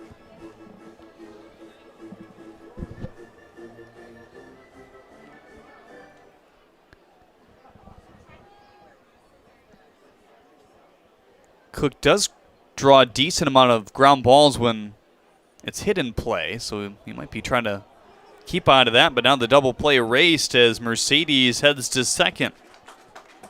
Yeah, Mercedes, someone that you don't want to allow to get on base. But, I mean, he was kind of tripping me up a little bit with how he'd get his leadoffs over at first base because he really kind of fakes it. Looks like he's about to go, but always gets a good jump.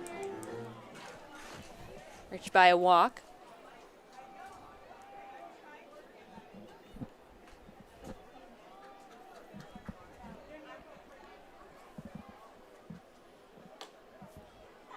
Good discipline to watch that one all the way. 3-0. There is no action throwing, at least, for the Hoppers here. I believe that is Verbrugge stretching, so he could start to tune up soon. Maybe thinking about him in the 6th or 7th. He has a little bit maybe longer routine than some of the relievers because he started more often than not this year. A bullpen arm that's given them length, so could easily see 2-3 tonight if they need it from him. Change up inside. 3-1 on Bagneski now. Yeah, no, that duo in Verbrugge and Cook has been pretty successful throughout the season towards the tail end, and Verbrugge has a dynamite curveball. Comfortable throwing that in any count.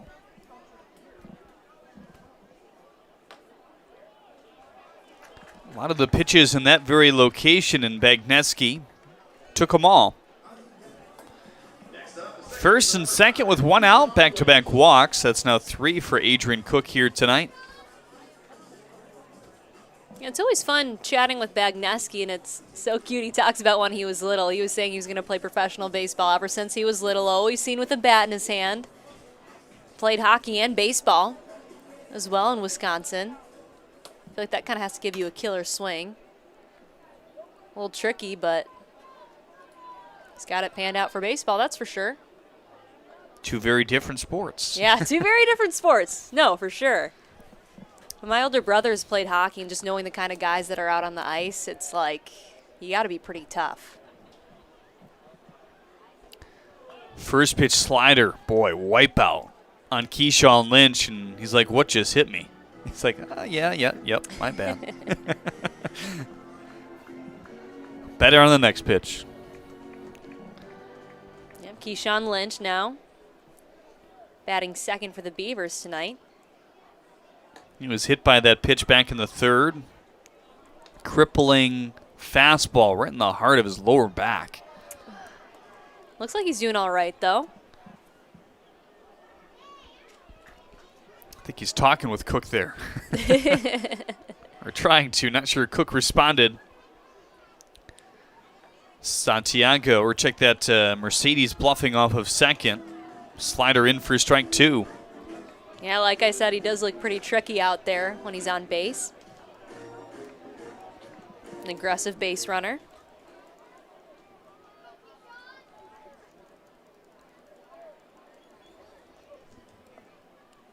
Keyshawn Lynch hitting 135 with runners on in the regular season.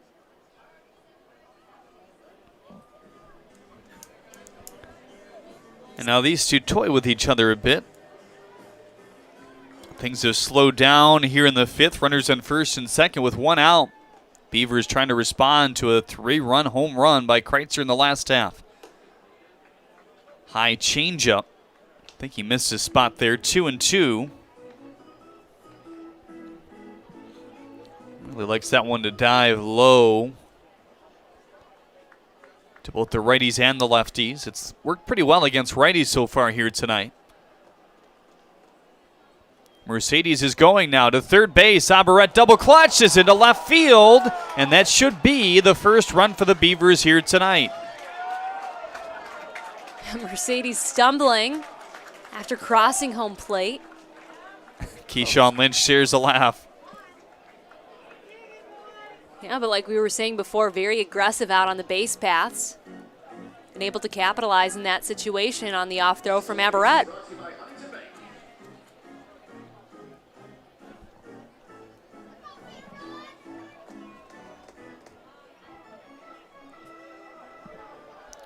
Three and two on Keyshawn Lynch. Game feels a lot different just with the first run scratching across. Popped him up. It's gonna scoot into foul territory. Just because that home run can punch you in the gut pretty fast, but this Beavers team responding fairly well by being patient here in the fifth, not really trying to force anything. Bagneski saw it through pretty well. He now stands on second base. Here's the 3-2. Pop up to left. Vaughn Jr. started back. Now Cruz is in for out number 2. And Bagneski will stay right where he is. And Bagneski is also a very heads-up base runner. You could tell there. And he had to get back to second.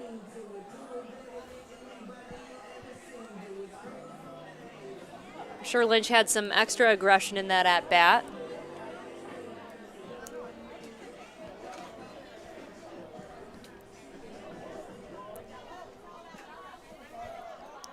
Ron with a walk back in the first and a ground out in the third.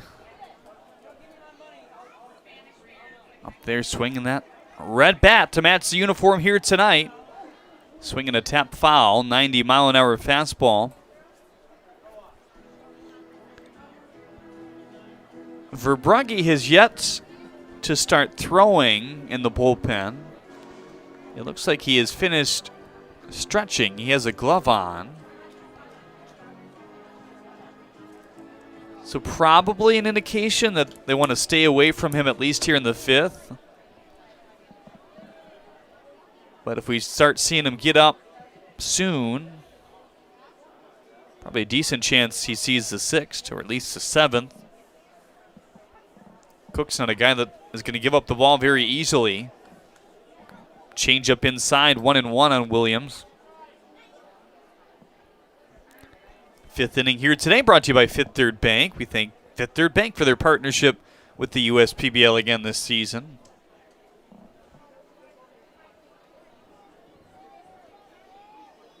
Cook staring down Bagneski at second. Pop up here. De La Cruz and now Vaughn Jr. De La Cruz ended up on his bottom there as Vaughn Jr. called them off in the end. Big play though. As they strand another walk, one does come in. 3-1 Hoppers now. At Fifth Third Bank, we're working hard to make banking a Fifth Third better, which means we put 166.7% into everything we do. I think you can only give 110%. Well, with free checking, fraud protection services, and an automatic savings tool to help you quickly reach your goals, 166.7% is possible. Oh, wait till my 8th graders hear about this. They're gonna be like, it's not possible. Well, yes it is. This is banking, a Fifth Third better. First State Bank is a locally owned and operated business. We're part of your community. At fsbcares.com, you'll find ways that we're making a difference by featuring locally owned and operated businesses, providing access to helpful financial resources, and engaging with community. FSBcares.com is part of our commitment to the neighborhood because strong neighbors mean stronger communities. Where good neighbors do great things. Member FDIC and Equal Housing Lender.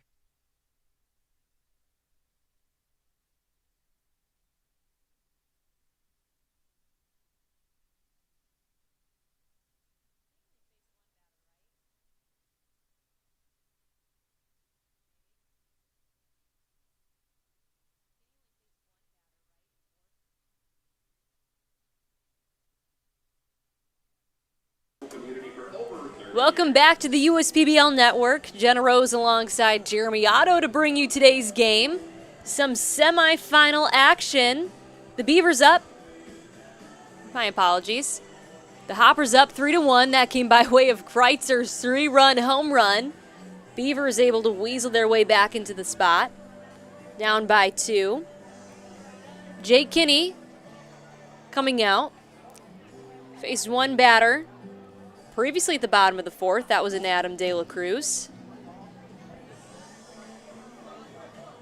We've talked about it before. Spectacular performance. The 4th no-hitter in USPBL history for Kinney. 7-inning game against the Utica Unicorns. Instead, really during that stretch, he just relied on his fastball for most of it. Used that over 80% of the time.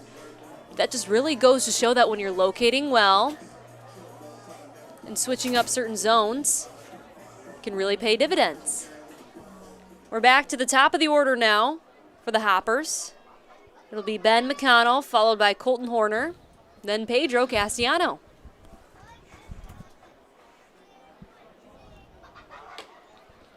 First pitch away to Ben McConnell here. 7-batter inning. It really didn't feel that long, but I guess when you have a couple base runners in a row, which leads to a home run and a double after that, most likely going to get to that point or further. Fastball tooled back, 1-1. McConnell is certainly someone who could add some more runs on the board, finds his way on base consistently. .419 on-base percentage during the regular season. 0 for 2 tonight, 1-1. Dipping breaking ball in for strike 2. And it seemed like there was a point in the season where McConnell just kept on drawing walks consistently. And just getting on base is something that you want out of your leadoff batter. Whittled at the plate there, just able to get a piece.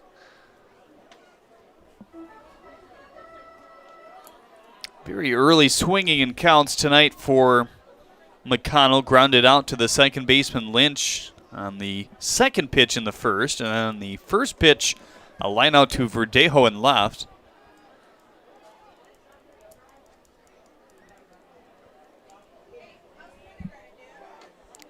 One-two, fastball away, 2-2 now.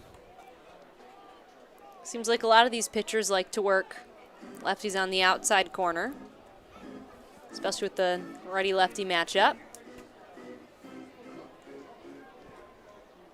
Kinney taking over for Monet in the end part of the fourth after that double by De Los Santos. Got De La Cruz right away. Ooh, tough hop off the track there as Kinney probably normally fields that ball without any issue, but on top of that, scooted to the left to Mercedes and a leadoff hit here in the fifth. Oh yeah, that has to be tough when balls are hopping back your way like that as a pitcher. Mercedes ready to field it with his bare hand, but nothing you can do. Connell's pretty speedy, and that took up some time, ricocheting off the glove of Kinney.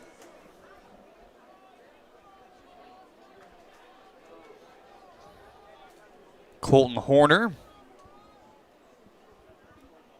looking to do some damage here and extend this lead.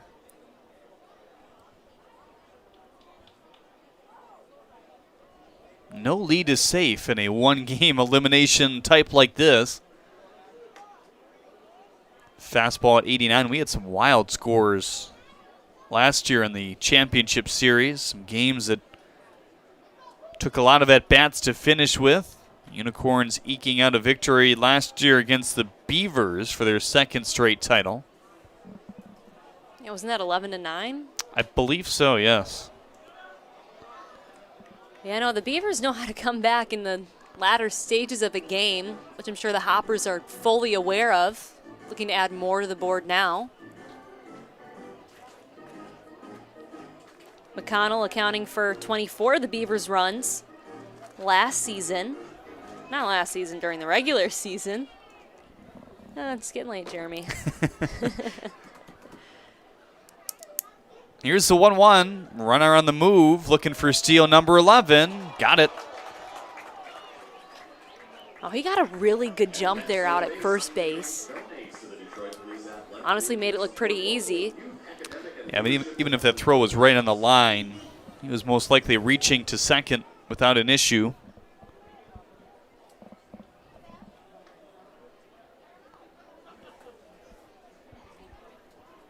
Colton Horner behind in the count 1-2. He's also 0 for 2 tonight. Not a lot of hits to be spoken of between these two sides. Hoppers do lead that category with 5, just 1 on the board for the Beavers. 3 runs off 5 hits and 1 error for the Hoppers. 1 run off 1 hit and no errors for the Beavers thus far. And Kinney will stare McConnell back onto the bag.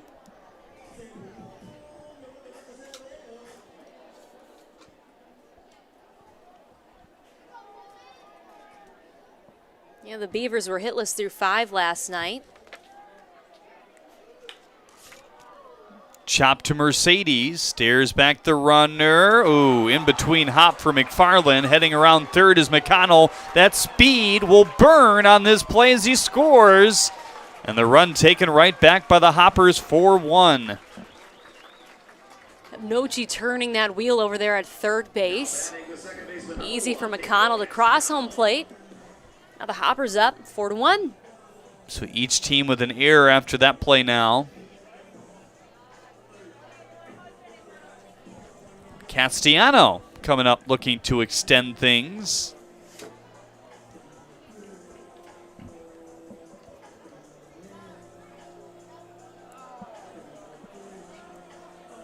Blom having a quick discussion with Kinney. He took over for Monet in the 4th after the home run and double by Kreitzer and De Los Santos, respectively.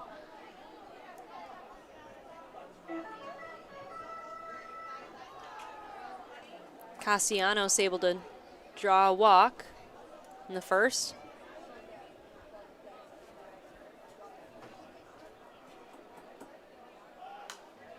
Popped him up. It's ranging in foul territory here. Mercedes and Blom. They nearly run into each other, and Blom, ooh, he thought he had that baseball. Went to show it to the home plate umpire, and then it just squeaked out of the catcher's mitt there.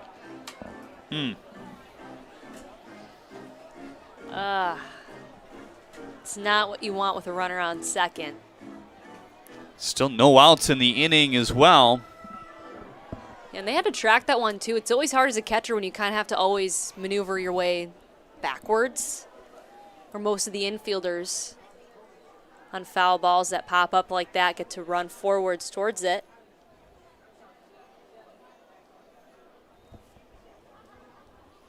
And that's kind of that odd angle where the straight part of the backstop meets the curved portion where the dugout tables align on both the first and third base side and eventually connecting with each respective dugout.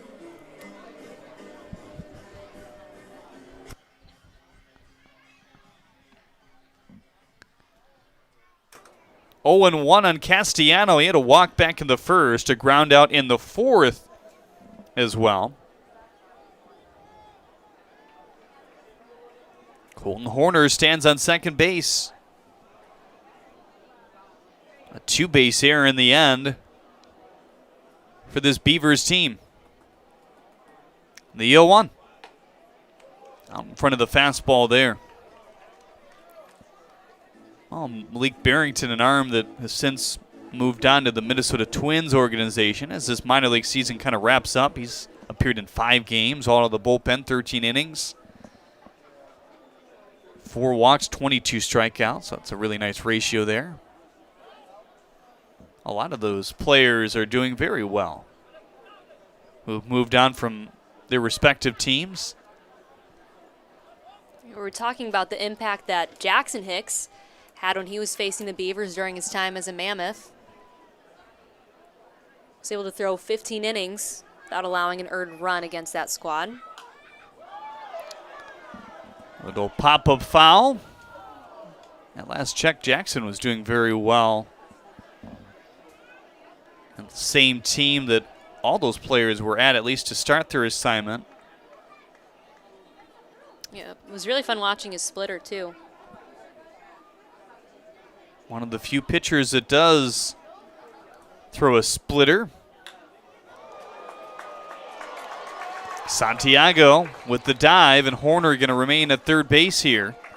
Already with a 4-1 lead and no outs. They don't exactly want to test it here. Yeah, we've seen a lot of grounders that go up the middle really work their way in. Santiago trying to dive there. Bagneski pumped it, looked like he was ready to go home, but saw that McConnell held, excuse me, not McConnell, Horner held up on third.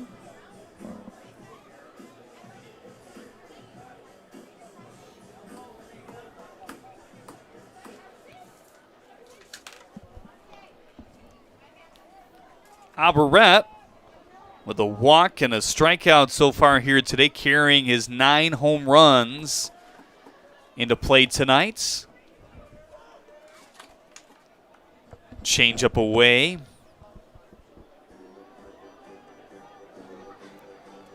.21 RBIs, .284 batting average,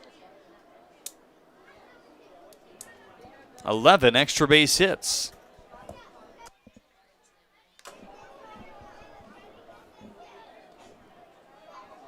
He can definitely come up clutch. During the regular season, there was only 1 point where he had an at-bat with bases loaded, and that turned into a grand slam.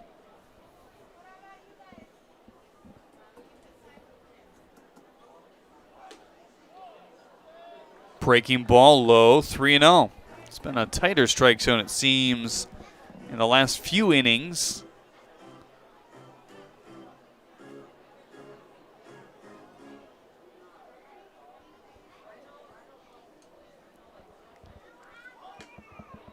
And a 4-pitch walk to Aberrett. And that will load the bases for Joe Burke. Bases loaded. This is not who you want to see. Really only had one opportunity to step up to the plate with bases loaded during the regular season and was able to notch a hit.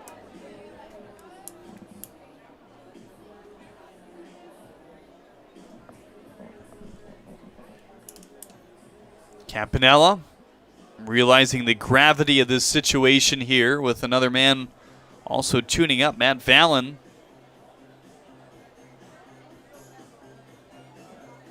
Kinney was good for around 2 innings here today. The pitch count already getting up a bit. He only threw 9 last night. Faced just 3 batters and heralded a strikeout. Sticky situation here, though, with his team already down 4-1 in the bottom of the 5th, and the bases juiced with hoppers. Yeah, not to mention there's no outs right now. Joe Burke scored on the 3-run shot by Nick Kreitzer. Set to come up just a couple batters from here as well. Infield playing in for the Beavers. Blocked well by Blom. Need an ice bath after tonight.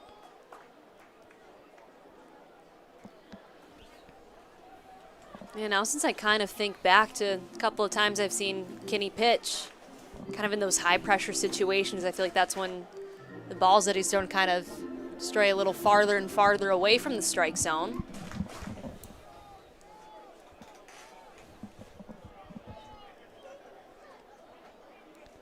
Here's the 1-0. Off the inside of the bat.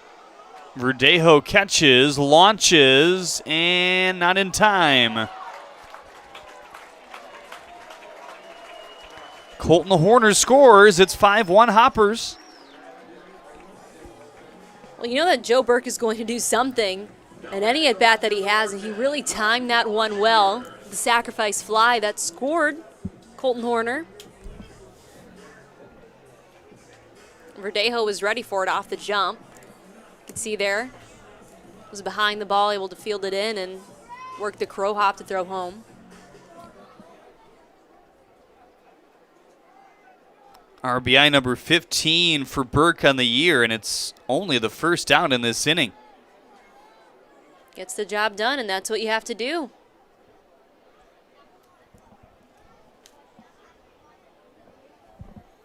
First pitch to Vaughn Jr.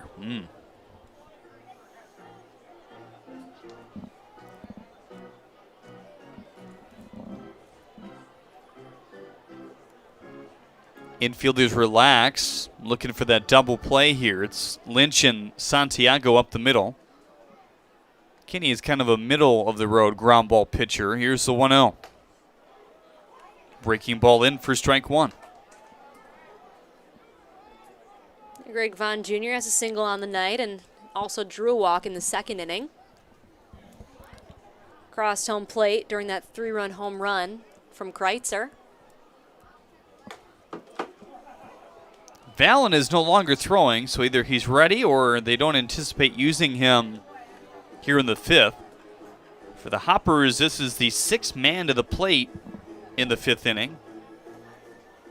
Got to be feeling pretty comfortable about the situation now. Cook probably coming out again as Verbrugge really never started throwing, so that's a pretty good indication that we will see Adrian Cook for the sixth. Kinney taking a beat to check the runner over on second.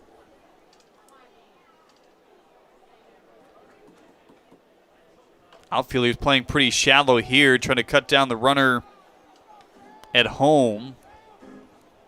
It's been that way really in back-to-back innings. We saw that as well with Kreitzer at the plate.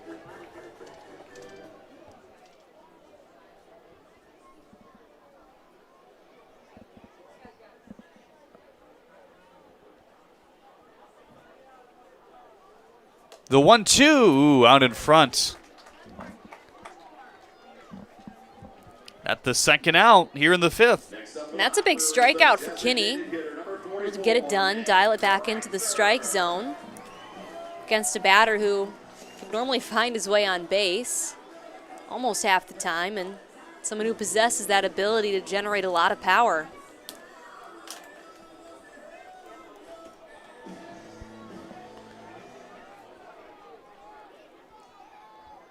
Only the second combined K for the Beavers pitching staff here tonight. 4 walks. First pitch fastball in at 89 for strike one. Kreitzer with his first professional home run in his last at-bat. How exciting to have that in the postseason, too, in a big game. He was pumped up. Some raw emotion heading around the bases as he greeted some of his teammates on the way to home plate.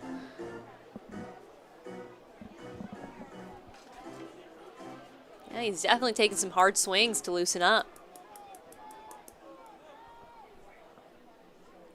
The 0-1.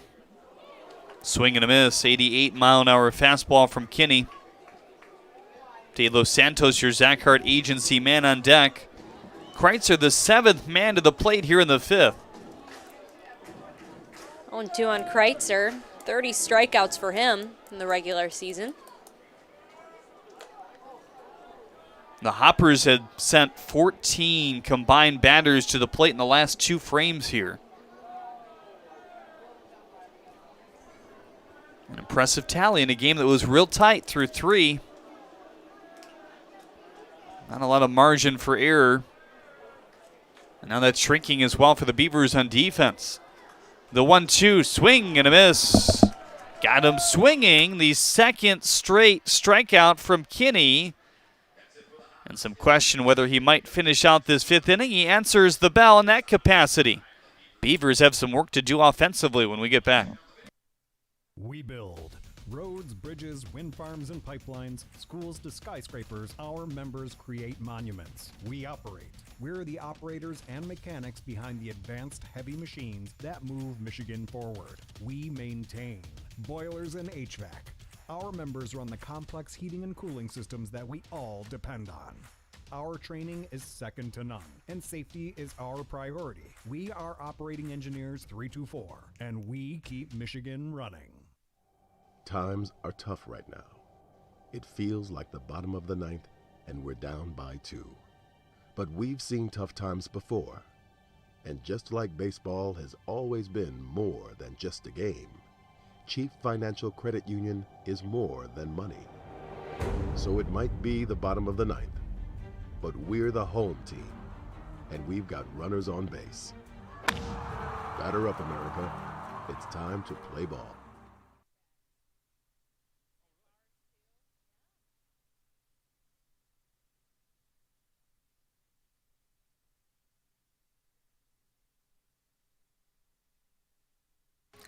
Adrian Cook is in fact out there for the 6th inning of work.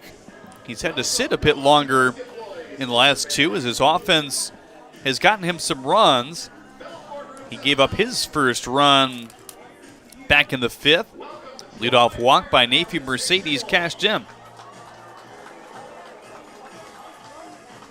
And looking through what the Beavers have been able to accomplish so far, really only 1 hit off of Cook compared to their 6.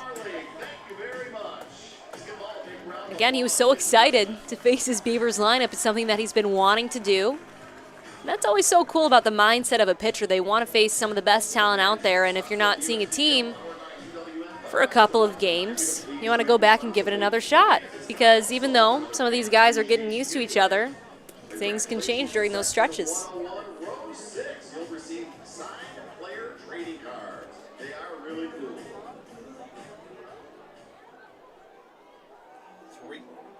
Three walks given up by Cook, all 3 of those in the last 2 innings of work.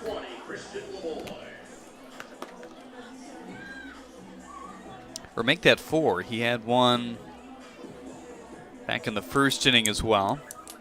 Also hit a batter, Keyshawn Lynch, with 2 outs in the 3rd. But so far, Nafi Mercedes, the only man to cash in on a run for the Beavers here tonight.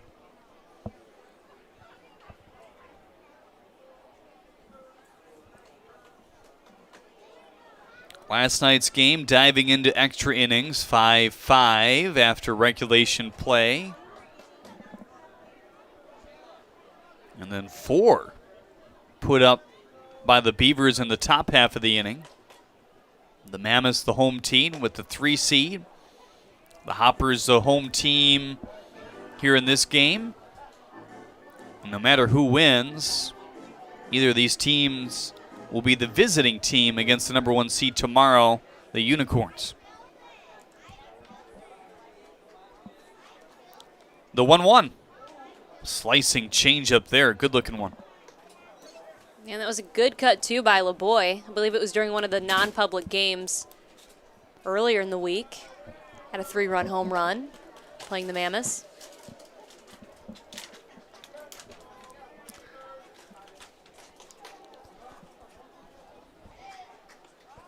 Here's the 1-2.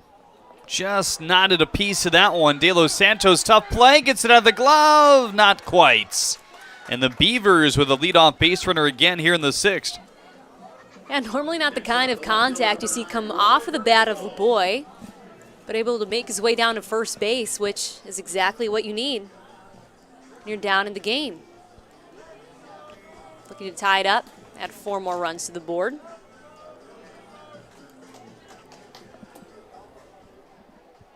Here comes Roy Verdejo now. Key double for him back in the 2nd. He was stranded right there, though, as Adrian Cook struck out the next 3 batters. Fly ball to right in the 4th as well. 91 pounded away. And you might see Cook air it out a bit more here in the 6th inning as Verbrugge has now begun to throw. Well, Verdejo has been making some solid contact against Cook tonight. He's also been aggressive early on in the count. Fastball tipped into the glove there.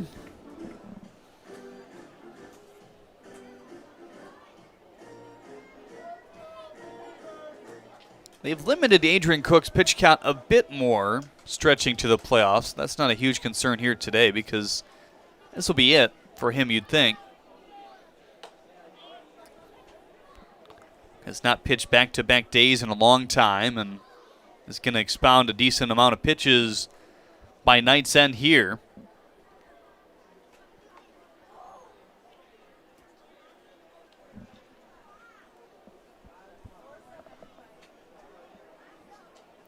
LeBoy, tight lead over at first. Do not want to be picked off in this situation, down 4. Yeah, we really haven't seen Cook pay too much attention to runners on in games of late.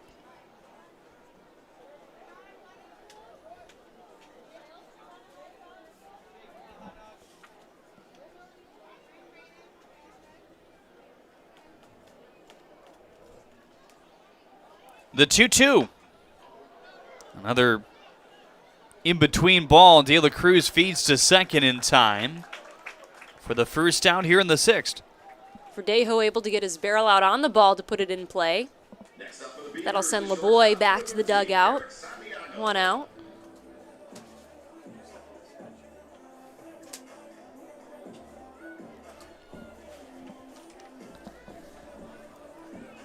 So another runner on first base here with Santiago coming to the plate. Just kind of feel like these Beavers are hanging around and maybe a big swing is somewhere to be found.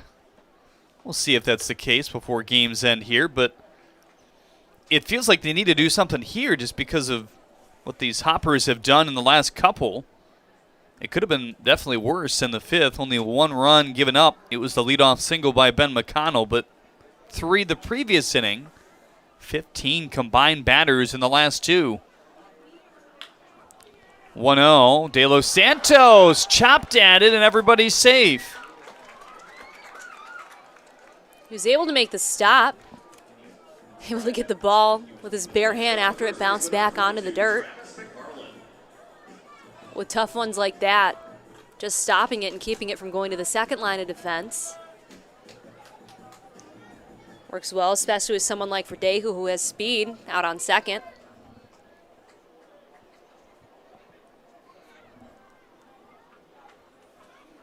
Travis McFarland hitting 7th in this one. 2 strikeouts.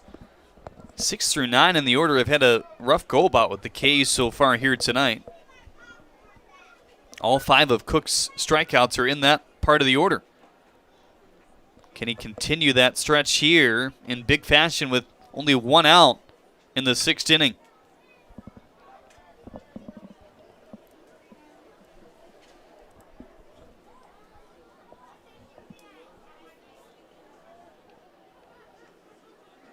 The 1-0. Cook has him on that slider tonight. McFarland has struggled with it. Yeah, slider got him out both times. You look back to his strikeouts in the 2nd and the 4th. A lot of McFarland's power early on this year was on breaking balls, but Cook hasn't put it anywhere near the zone. From to yank anything, it's been kind of right there. Kind of borderline strike, too enticing to take the way it dips.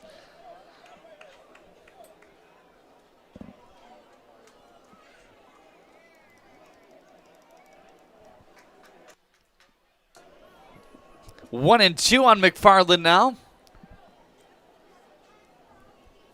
Still runners in first and second with 1 out. Beavers looking for runs in back-to-back innings, and it looks like Abaret was crossed up there. That was kind of good that McFarland was in the way after ricocheted off his glove, because that could have rolled out a ways. Decent speed at second base as well with Roy Verdejo.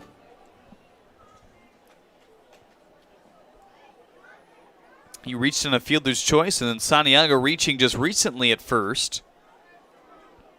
Everybody that's come to the plate thus far has reached. Single by LeBoy to begin the frame, and Verbrugge continues to loosen. The 2-2 slider, ooh. Trying to pull the string a bit closer to the strike zone there, but McFarland took to fill the count at 3-2.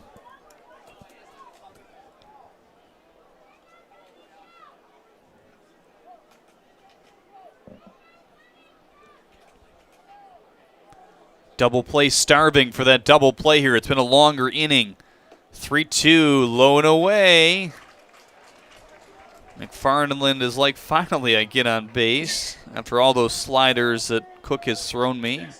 It's got to be 90% sliders and at-bats to Travis so far here today.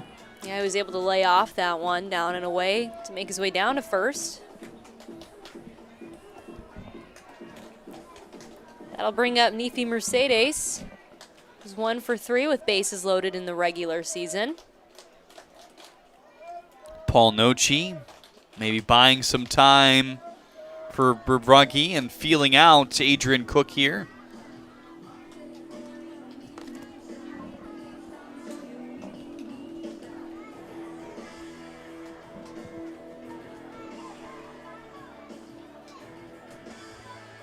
Mercedes had a couple big hits yesterday. Can he do it again here today? One swing of the bat, and we're back to square one. Last night he was 2 for 4, 2 runs and 1 RBI. The other 2 at bats, struck out. Had 22 strikeouts during the regular season. Well, the Beavers certainly haven't been world beaters here in these at-bats, but they've done their justice besides the 1 out, I guess, recorded. Fielder's choice single walk has the pond full of Beavers here with only 1 out. Righty on righty, the first pitch to Mercedes outside and a good block by Aberrett.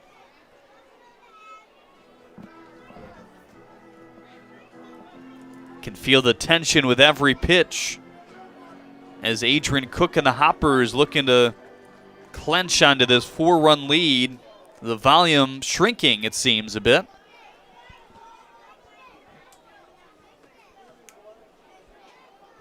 What does he go with here? The 1-0 fastball.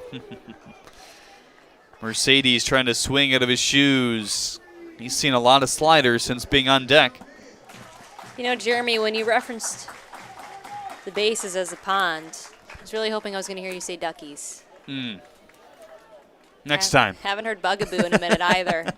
We got several innings before this season's over. 9 tomorrow, the 1-1. Fastball slicing in for strike 2. 1-2 quickly on Mercedes now. He walked and scored to lead off the 5th. Part of a 2-walk inning for that Hoppers team. Huge pitch for Adrian Cook. Slam to center. McConnell going back on it at the edge of the warning track. He'll make the catch and a run will score. 5-2. Mercedes definitely gets the job done in the postseason at the plate. Sending that one deep. McConnell backtracking. I think he just missed the barrel on that one, just from the sound off the bat. Still sending it there with some power. That was pretty deep.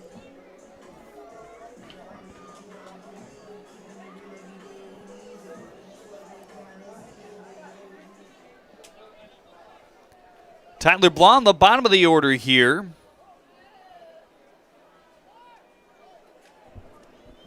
Struck out back in the 3rd, popped down in the 5th. McConnell playing him very deep after that shot to center. And with 2 outs, can afford to play back a little bit more. And don't quote me on this one, but when Cook was talking about remembering the home runs he's given up, I feel like he might have said Mercedes. Did he? I think so. Because, he did have 1 home run in the regular season. It's funny how certain things stick in your brain as a player, and certain things just kind of float out, like the vivid things you can remember. I guess the same thing could be said about us, too. We call so many games and so many different spots, but some things just float right over your head after the week is over, or the day, for that matter. 1-1, hooking, foul. Ooh, heads-up play if it was fair.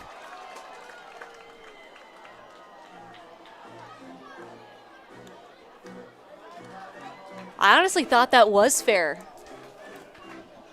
the way that it came in.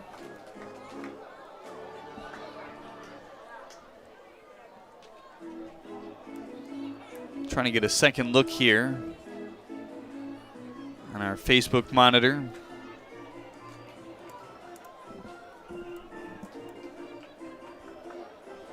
Campanella not too happy with that. It was close. It did hang very tight to the third base bag, so the key is for it to skip past for a ball like that, even if it does curve to the left after it's past the bag. It's a fair ball. Obviously, before the bag, it's foul. 1-2 away. And P.J. Grudowski, our fine rules analyst, umpire on the side as well, saying it doesn't even have to clear the full bag for it to be fair. It's just not something you see very often. You're often talking about balls hooking as it kind of hugs along the line. We've seen a couple of those tonight as well. One ruled fair, the other foul. Margins very thin. Yes, high stakes. Second game of championship weekend. Got to be ready.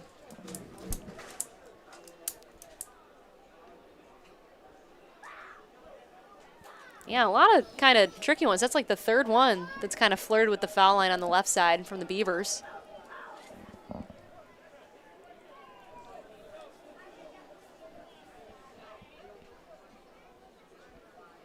Here's the 2-2.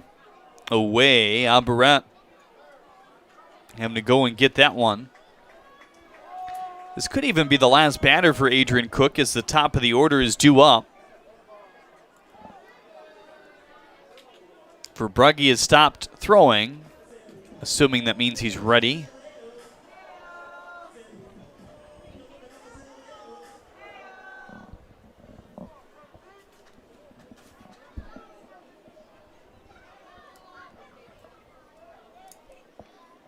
Three-two, a base open, but don't want to put him there, and they will not, or they will. They said no swing, so that should be a walk, right? It was 3-2 to Blom. Everybody's confused. The base runners have advanced. Paul Nochi hopping out of the dugout. That looked like a swing, didn't it? It looked like a swing, but it seems as though everyone on the field treated it like a walk. Paul Nochi is animated down the third base line, showing the swing motion to the first base umpire, and everybody a bit confused on what's transpiring here. Tempers flaring with the game inching closer in the USPBL semifinal. Don't look now, but the bases are loaded once again here in the sixth. And we get a warning here to the dugout down the first base line now. And now Ed Campanella creeping his way in. Boy, is this a chess match between arguments now by everybody. Yeah, definitely a lot of action over the last two games here. Cook just trying to stay composed. And Blom still hitting with runners on second and third. Rung him up. And the Beavers fans, to their dismay, Blom will go down, and Adrian Cook slams his sixth strikeout into the books here.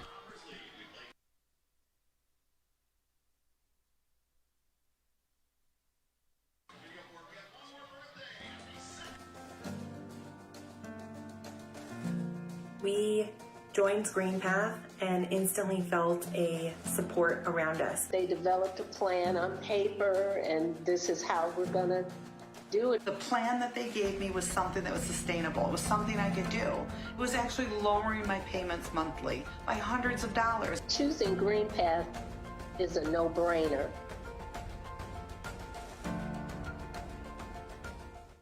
New flooring from the Carpet Guys is as easy as 1, 2, free. 1, just call the Carpet Guys for fast, free, and home shopping.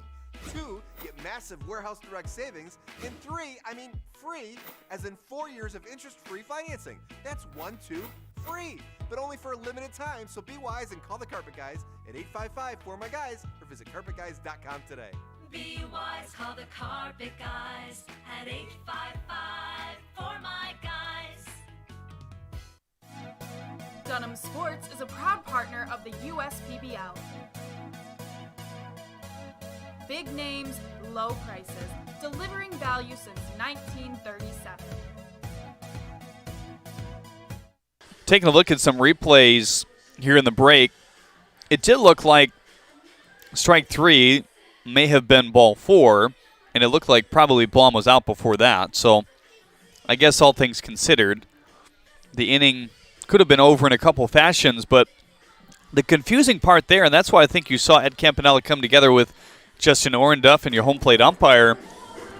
If in fact that was a check swing, called a ball, it wasn't fouled off as far as we could see, that's a walk. And the bases are loaded with 2 outs on the top of the order coming up. So I think that added to the extra confusion there.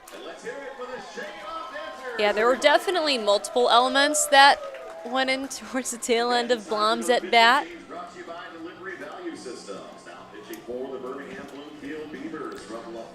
He will slide back behind home plate to catch the pitches from Matt Vallon now. Takes over for Jake Kinney after a elongated 5th inning. It's been a roller coaster ride for both of these pitching staffs, innings 4 and 5. Kinney giving up a run to the leadoff batter in the 5th. Mikano could have been worse, but he struck out back-to-back batters, Greg Vaughn Jr. and Nick Kreitzer. Now, we saw Vallon come in last night for the Beavers, but during the regular season had an ERA of 3.71, 0-0 record, and didn't really see too much from him. We saw 5 2/3 innings. During that stretch, opposing batters hit 158, 7 walks, and 6 strikeouts.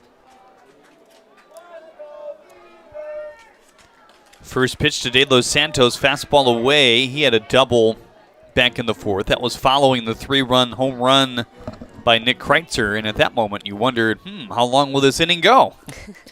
But Kinney came in and faced De La Cruz and got him out on the 2nd pitch.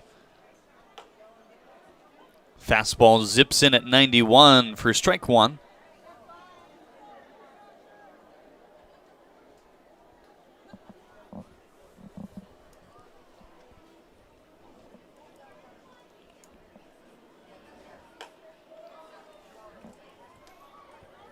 A little bit of change of pace for Vallon here. He's been as high as 95 so far this year.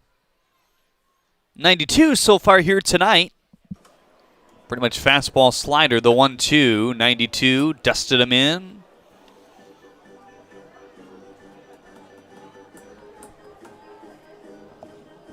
They shade De Los Santos towards the gap in left. Bagneski playing way in and over in center field. The 2-2 swing and a tip into the glove for strike 3. If he even nicked it, regardless. 3 straight strikeouts by this Beavers pitching staff all of a sudden. It's good work by Vallon coming in, and you have multiple threats throughout this lineup. Already tallying 5 runs at this point in the game.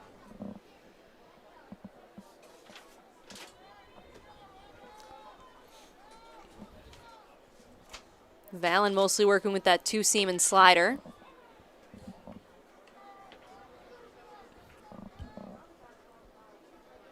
So that one pours in at 91 miles per hour. It's a 2-seamer that moves pretty heftily as well, combined with the velocity. 91 away from De La Cruz there. To update the line score, 5 runs off 5 hits and 1 error. 2 runs off 3 hits and 1 error. On the other side as well for the Beavers.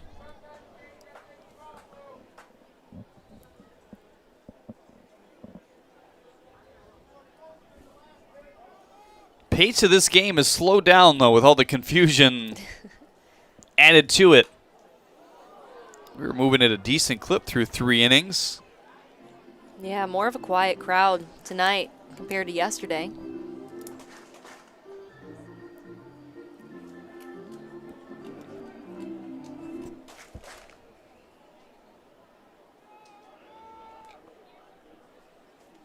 De La Cruz hitting 176 against lefties.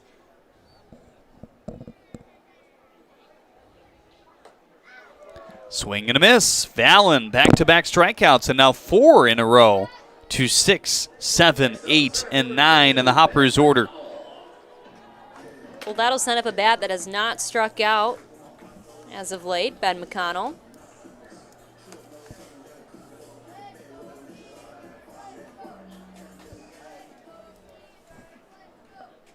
It's well over 300 against lefties.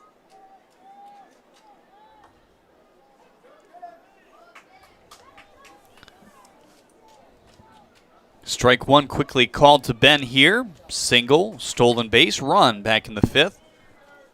Used his speed pretty effortlessly, as he often does. 11th steal, chugged around second base and headed home.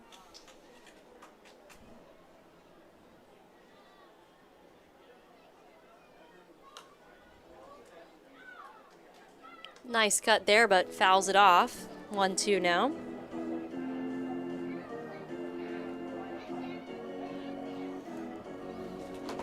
Connell's done a good job in the leadoff spot in the absence of Juan Lopez Rios. I was able to catch up with Juan before the game a little bit. Talked about that hand, still really the same hand that kept him out for a good month. And here's the 2-2, swing and a miss. Said that he kind of reactivated the injury because he came back too quickly, trying to do things a bit too quick, and in the end just trying to rest it now, and all he can really do is play defense. It hurts quite a bit when he swings the bat. How about Matt Fallon? Punch in and punch out. In the 6th inning, he strikes out the side.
Verbrugge takes over on the mound for the Hoppers here. Adrian Cook gutting through 6 innings here tonight. Beavers really challenged him later the later he got in this game in the 5th and 6th. And now Andrew Verbrugge, who if they need it can give them some length here in the 7th. The former starter turned bullpen arm as the season has gone on. Quite a few innings in college, so Paul Noce has really been very cognizant of protecting all his college arms, and there's a good amount of them on this team. Pierce Banks for Brugge. Adrian Cook is not. His last stop was college, but it's been a few years. 2019, his senior campaign. He will face the top of the order here, Connor Bagneski, Keyshawn Lynch, and Ron Williams Jr. Still a bit confusing how that sixth inning ended. Tyler Blom at the plate, little check swing, and what we thought was a 3-2, and I believe it matched the scoreboard in our graphic as well. They appealed down to first base. They said no swing, so theoretically Blom would have walked, and again the bases would have been loaded with Santiago, McFarland, and Blom. But they kept Blom at the plate, and he struck out looking on a pitch that looked a bit outside. The 1-0 high and in, 2-0 on Connor Bagneski. But Brugge has the most amount of innings of work during the regular season for the Hoppers Arms with 43 2/3. Opposing batters were hitting 247 during that stretch. 3-0 quickly on Connor here. Talked to Shane McCandy, the pitching coordinator, before the game about Andrew as well. Just really likes his smarts, how he utilizes the long frame that he has going down the hill. 3-0 outside, a 4-pitch walk to begin the 7th. Yeah, that's the second walk of the game for Bagneski. Had 2 walks last night as well. Had a run and an RBI of his own. 1 for 4. That's 6 walks. Now for Hoppers pitching.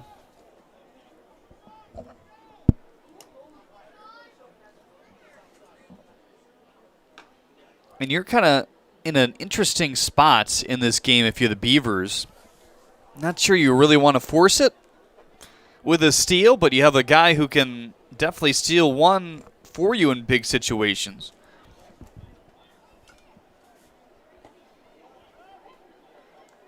He was 10 of 12 in regular season play was Connor.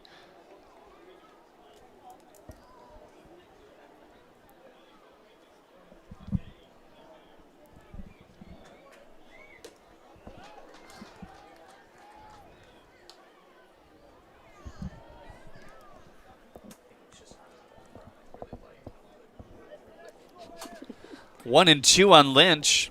He was hit by a pitch back in the 3rd inning, square in the back.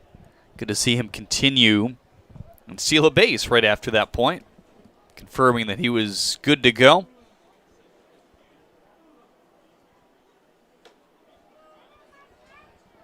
Lynch was 9 of 10 during the regular season. Stolen bases. Currently hitting 135 with runners on.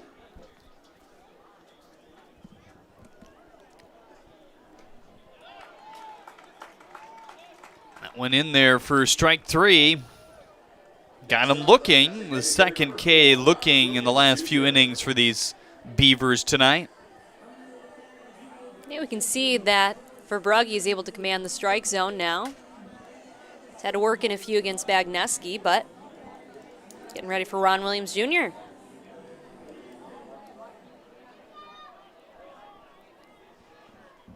Ron Williams Jr. 0 for 2 tonight with a walk. Now that walk all the way back in the 1st inning feels like a long time ago. As we near the 10 o'clock hour.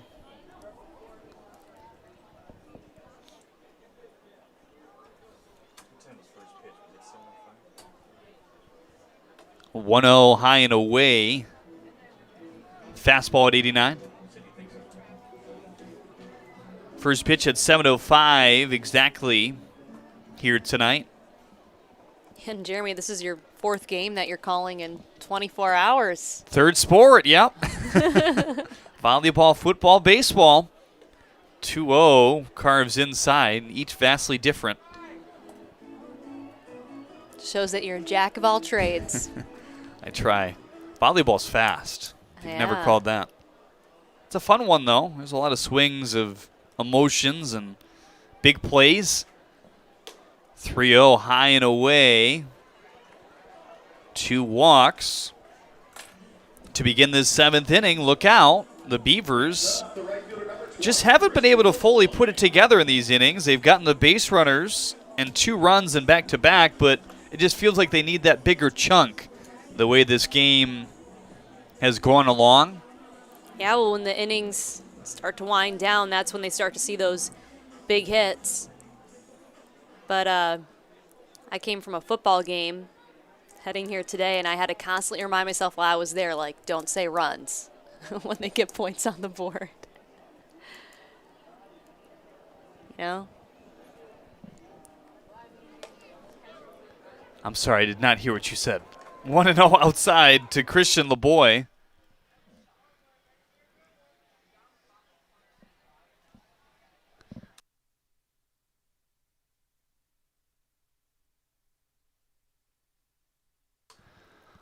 Oh, 1. Sounds like he broke his bat. That one chopped on the ground up the middle. De La Cruz sending it over to first base for the second out in big-time fashion.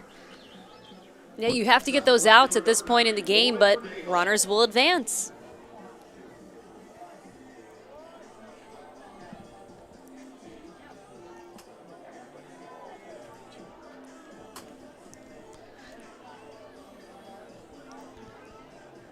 Roy Verdejo had a double back in the second, a flyout in the fourth, and a fielder's choice in the sixth. As that's chopped back.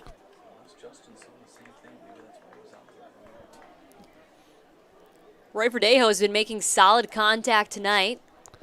1 for 3 with a double and a fielder's choice, but consistently able to get his barrel on the ball.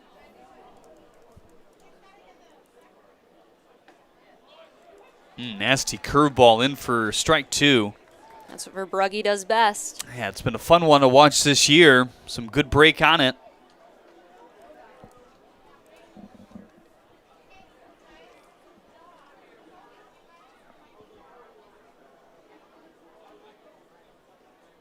Now the 0-2. Got a piece of it. De Los Santos booted it. And another run will score. Boy, 1 run an inning so far for the Beavers. Getting closer and closer. And if they get another one here in the 7th, going to feel pretty good about their chances all of a sudden. Wow, that really just goes to show when you're able to put the ball in play, you can get things done. The Beavers consistently able to do so. They literally just kind of get things going towards the end, Jeremy. Flair for the dramatic, huh? Yeah, well, they've been able to put a run on the board in the last 3 innings. Bluffing is Verdejo at first as he takes a hopping secondary lead.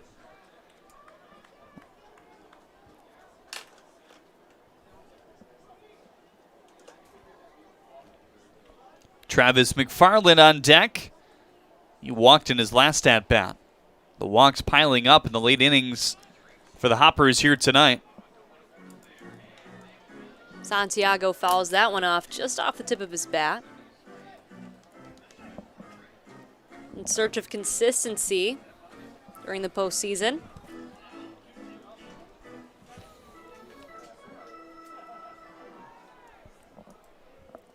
Williams on third, Verdejo on first. Huge pitch for Andrew Verbrugge here. The 0-2 outside, and a good snare by Albaret there. And you definitely have some speed out on third base in Ron Williams Jr. Albaret and Nochi making their way out. There's no further action in the Hoppers' pen currently.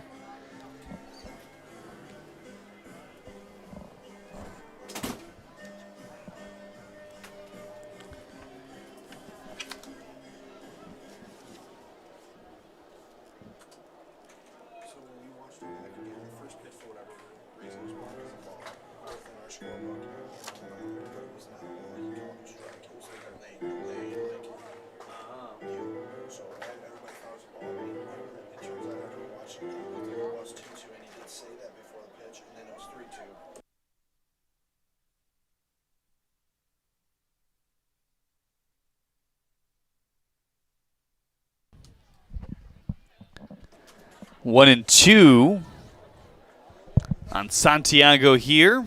We'll have some clarification in a second on that interesting call. This one, Albaret looking for strike 3.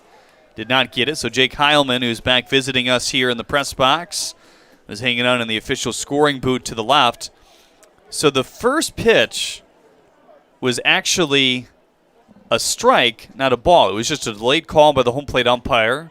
And I think the scoreboard might have reacted late as well. So that is why everybody was mixed up on whether Blom was heading to first or not. That's why he necessarily didn't react going straight down. So maybe he knew the count maybe more than any of us. So there's the clarification on the call. Time for your 7th inning stretch.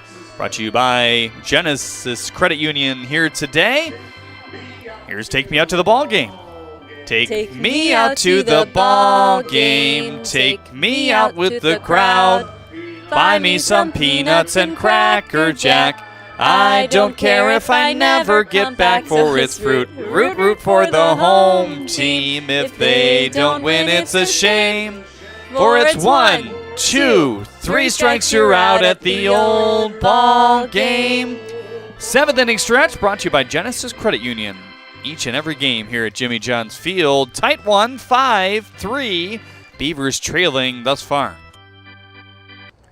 There's nothing better than a ball game at Jimmy John's Field and a cold beer from Midland Brewing Company.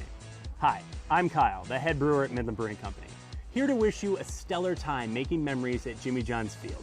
And we hope that you're living it up with a Copper Harbor Ale in your cup. You can find more of our selections here at the ballpark and around town at your favorite bottle shops too. We hope you have a ball at the game, and remember, enjoy responsibly. Let's play ball.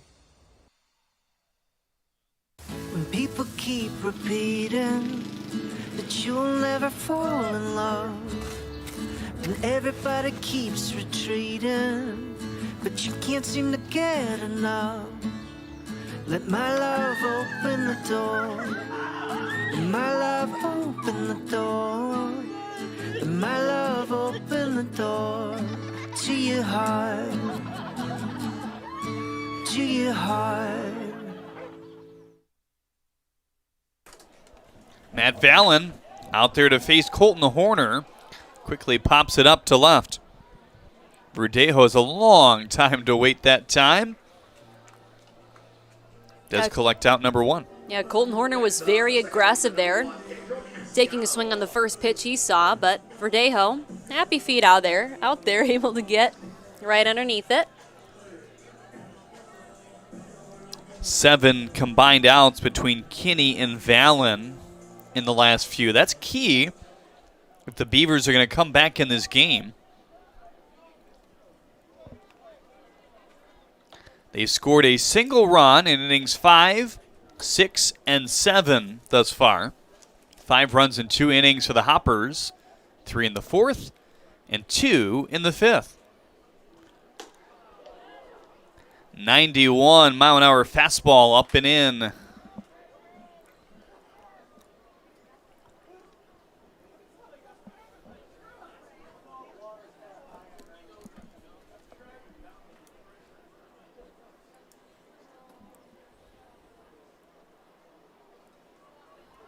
Both taking their time.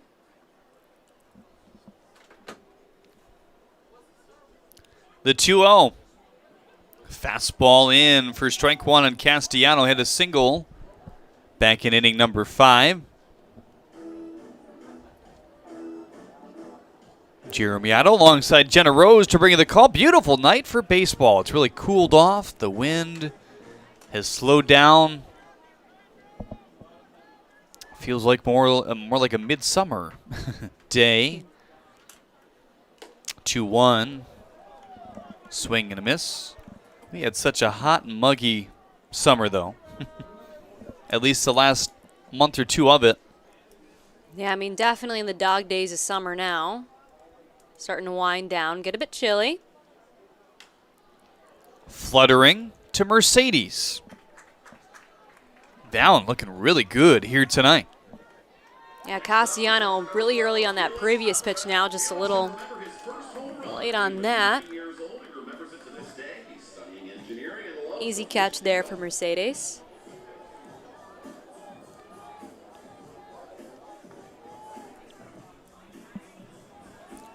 So Valen striking out the side as he took over for Kinney in the 6th, 8-9-1.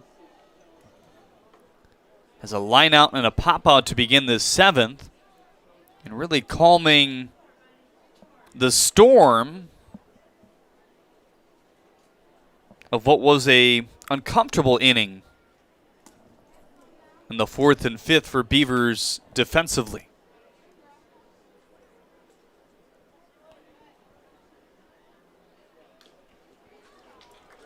Alvarez has consistently found his way on base during this outing. 2 walks. 0 for 1. But as we know, he can make some quick adjustments in the box. Get things rolling. He leaves that one high in the zone from Valen.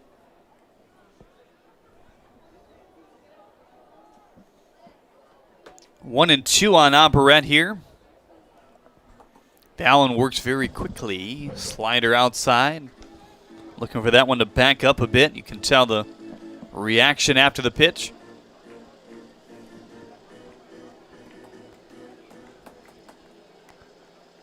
Two-two with and a miss. The 4th K here tonight for Valen in big spot, trying to turn over to the offense now in the 8th. Let's see if they can get yet another run. At Fifth Third Bank, we're working hard to make banking a Fifth Third better, which means we put 166.7% into everything we do. I think you can only give 110%. Well, with free checking, fraud protection services, and an automatic savings tool to help you quickly reach your goals, 166.7% is possible. Oh, wait till my 8th graders hear about this. They're gonna be like, it's not possible. Well, yes it is. This is banking, a Fifth Third better. They call me Prospects. Since the day I was born as a diver's watch, the challengers of the world have taught me many things. Life is not a numbers game. It's about challenging ourselves. No matter what happens, just follow your heart. These pioneers drive our generation forward. Not by setting records, but by never giving up. Keep going forward. Prospects. Available at Lucido Fine Jewelry.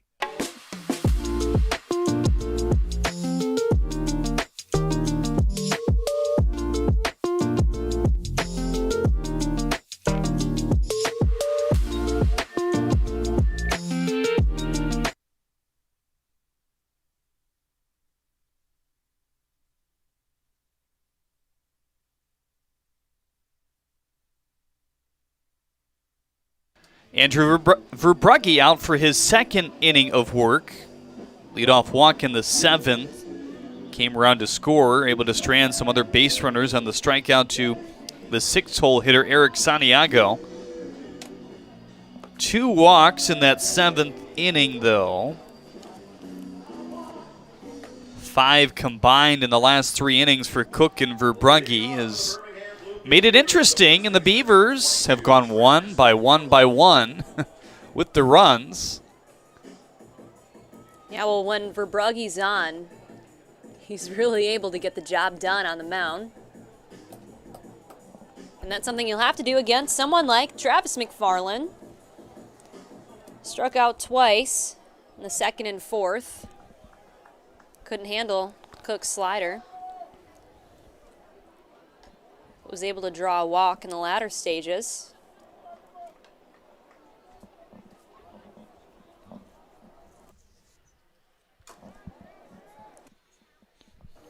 Two walks, or 2 strikeouts and a walk for Travis thus far. This 8th inning brought to you by Valpak. We thank Valpak for their sponsorship of the USPBL Network.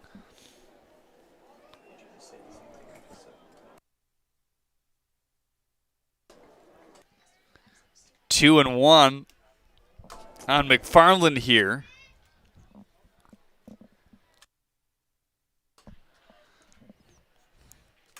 Navy Mercedes on deck, and then it would be Tyler Blom, brought to you by Zach Hart Agency. Fastball in for strike 2.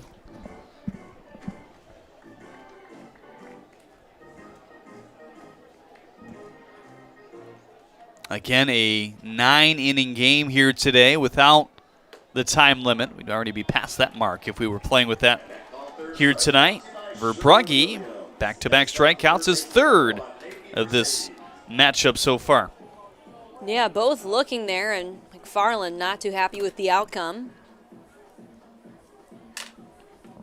Verbrugge's been mixing his pitch as well. We've talked about how stellar his curveball can be when he's able to locate the strike zone. Can draw plenty of swings and misses, as we've seen throughout the regular season. And the curveball has had one of the better spin rates in the league, really, since the start. There you see it, dipping in for strike 1. And he has confidence with it in most counts.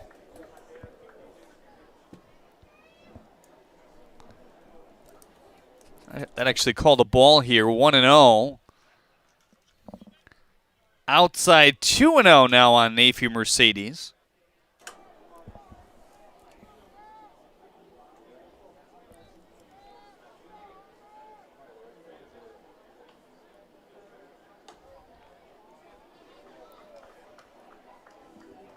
That one comes in at 90 miles per hour from Verbrugge.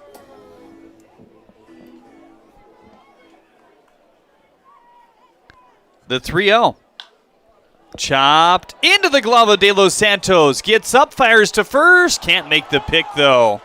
Heading to second is Mercedes. Wheeling throw. Got him! De La Cruz slaps on the tag. And that's a huge second out here in the 8th inning. Well, Mercedes, we've known that he's someone who's a little overly aggressive on the base paths. You can see there he didn't get the best start after he rounded first base. Took a second for him to get the wheels going, but they were able to make the out at second. But what a stop by De Los Santos manning the hot corner. He's really been a staple piece there for the Hoppers throughout the regular season. And as we've seen, can come up with some clutch hits offensively. And taking a look at the replay on our Facebook monitor as well. Hard to tell from the angle that we were able to see it from, but on first glance, it looked like he was still out. Quickly 0-2, Verbrugge looking to set down quickly here in the 8th.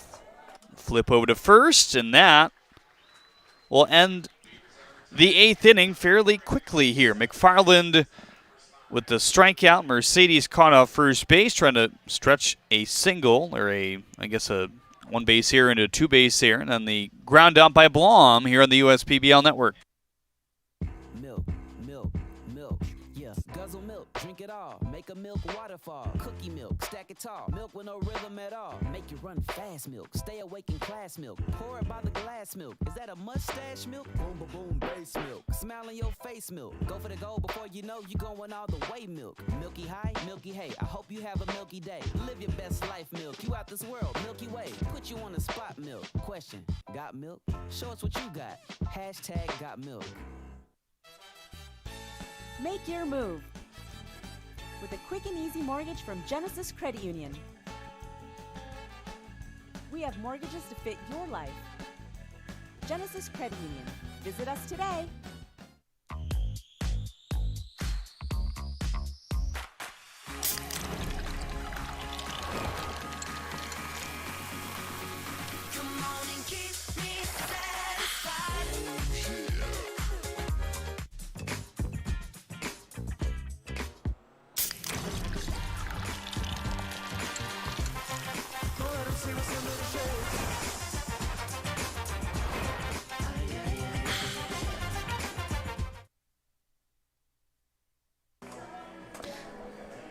Welcome back, everyone, to Jimmy John's Field.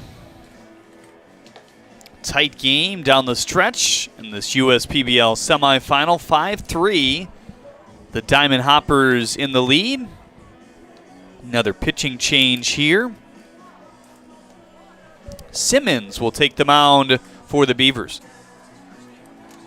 Yeah, looking at Steve Simmons coming on the mound, we haven't seen much of him during the regular season. Hadn't had an appearance yet. So, especially in the league, where most of these guys have faced each other time and time again, this can be a very advantageous situation for the Beavers defense, given that these bats aren't 100% sure what's going to come their way. As the broadcasting team is also not 100% sure what's going to come their way.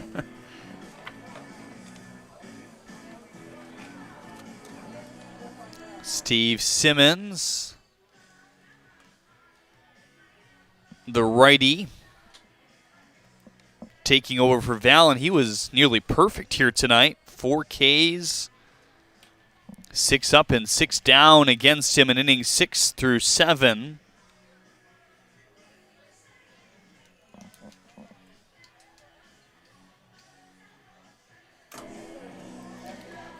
Yeah, the Beavers definitely put up a fight. We've seen that throughout the regular season and especially now in the post. Putting 4 runs on the board in extra innings during the 10th against the Mammoths to secure the win to get to this game.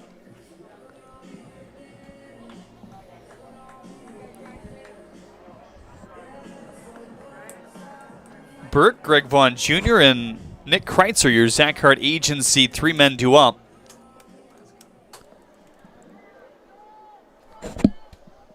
Five, 3.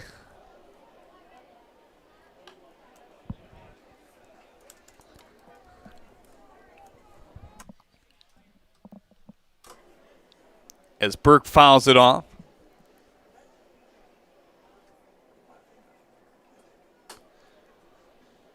Oh, 1, chiseled foul. Kind of swerving around the first base bag.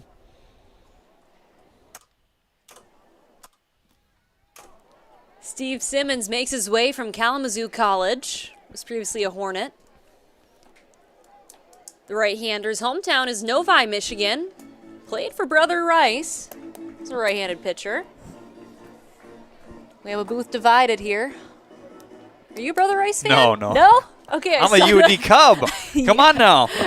Here's the 0-2 away. I was just doing the Catholic League pride. All right. I see. I see. There. No. You're right. I gotcha. Because I know at state champs, it's either Catholic Central or Brother Rice. Well, I'm making the difference now. You're St. Catherine's. Yeah.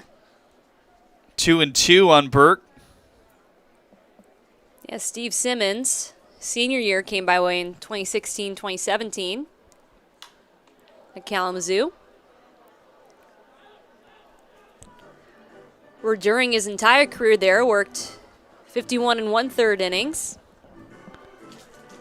Allowed 46 hits, 28 runs, walked 27, struck out 38, and had an ERA just south of 5.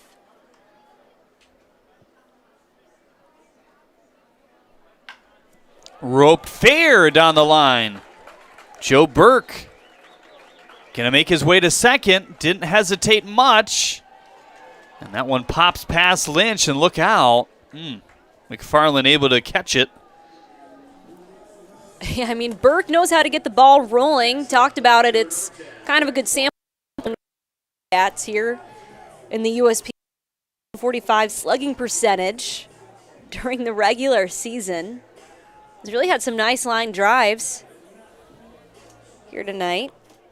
One in the first and a sacrifice fly in the 5th. Greg Vaughn Jr. trying to continue this. Had a single back in the 4th, a walk in the 2nd, and a strikeout in inning number 5 as well as the fastball pipes its way in for strike 1. 5 runs off 7 hits and 2 errors for the Diamond Hoppers. 3 runs off 4 hits and 1 error for the Beavers on the other hand. Greg Vaughn Jr. knows how to navigate a count. 30 walks in the regular season, which led the Hoppers in that category.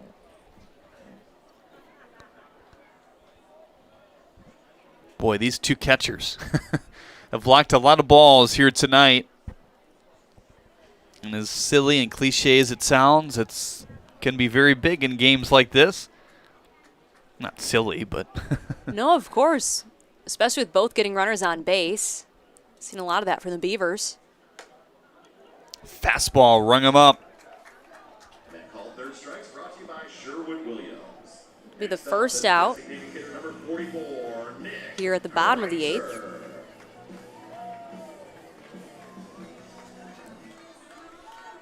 Kreitzer makes his way to the plate here. Big time 3-run home run in the 4th inning. Feels like so long ago as we play in the 8th now. And Campanella is back out. And we have some more action. Looks like Cole Stanton tuning up now. Yeah, Simmons, actually, we talked about it, graduated from Kalamazoo in 2017. Came and played for the Utica Unicorns after his college season. Had 7 1/3 innings of work under his belt. Had an ERA of, well, north of 11.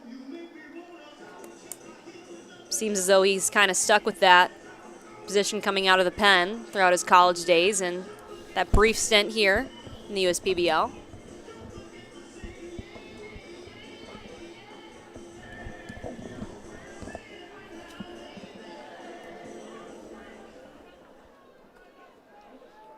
Kreitzer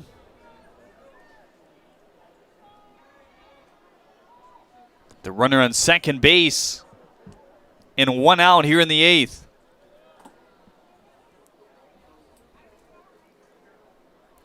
Blom goes out to have a chat. Kreitzer had that breakout at bat that Hoppers fans have been waiting for throughout the entire regular season. See it in the post now, that 3-run home run.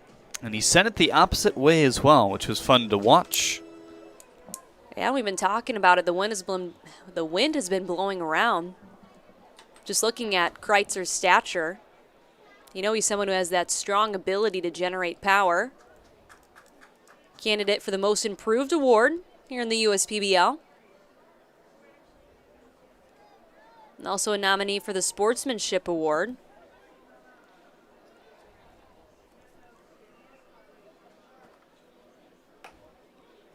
"1-0 in for strike 1.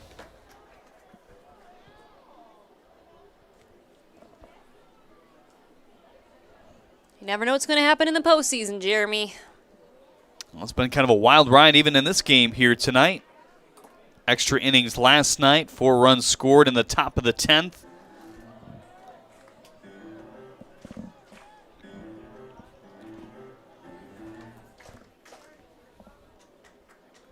Simmons pitching in big fashion here with a runner on second base. The 1-2. Curveball low.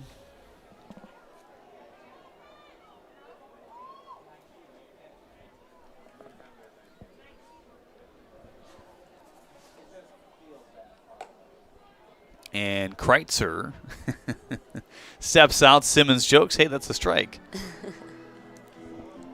Kreitzer came into today's contest with a .215 batting average during the regular season. 17 for 79. We've seen him at first base, but tonight in the designated hitter position. Nodded to second. Lynch will advance the runner to third base here. That would be a pretty big run at this point for the Hoppers. The Beavers Beavers broke their stretch of single runs in each inning. 5, 6, 7, a 0 put up in the 8th.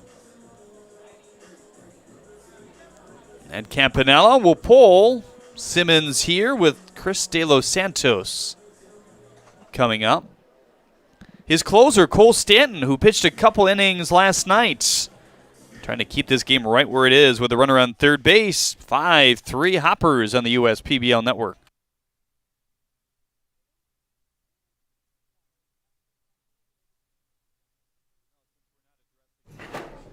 Elite athletes want to be closer to what fuels them. So we built them a gym, behind the milk section.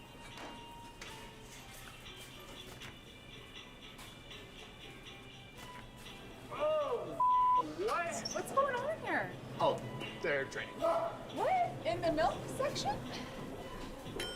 What is happening? What you guys are doing here? I've always had milk in my fridge, but I've never really trained in a fridge surrounded by milk. I feel like I've been able to level up my training and do things that others haven't. No, they're training back there. It's a full gym. Hey guys, keep it up.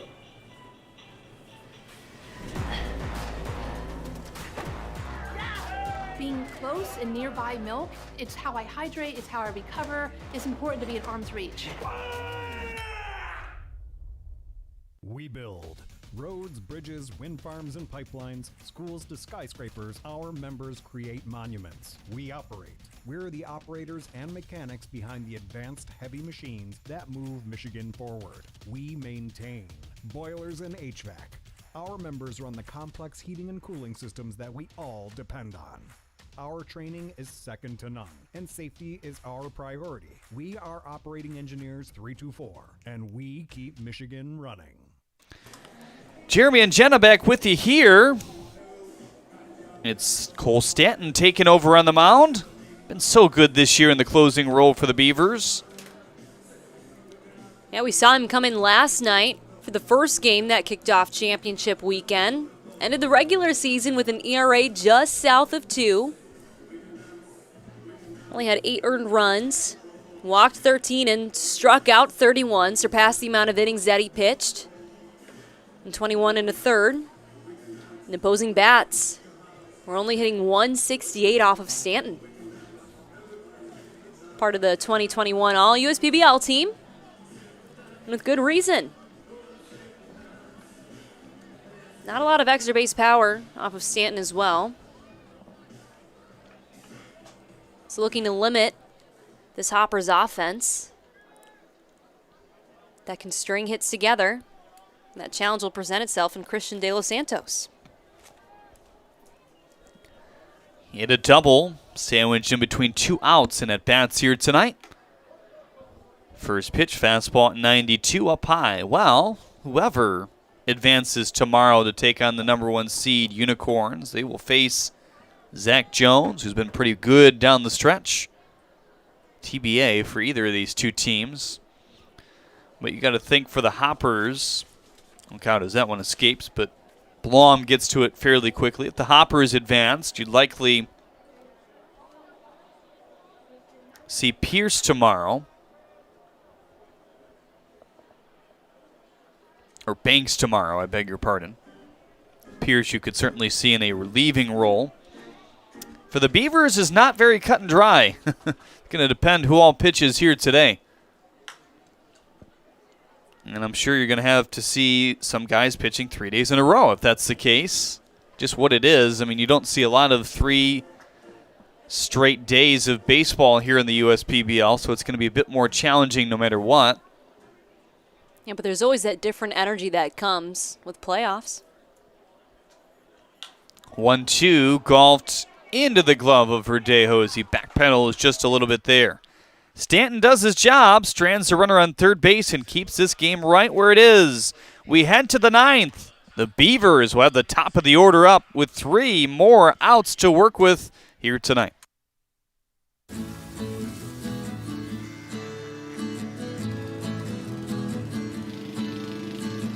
When people keep repeating that you'll never fall in love, when everybody keeps retreating, but you can't seem to get enough, let my love open the door.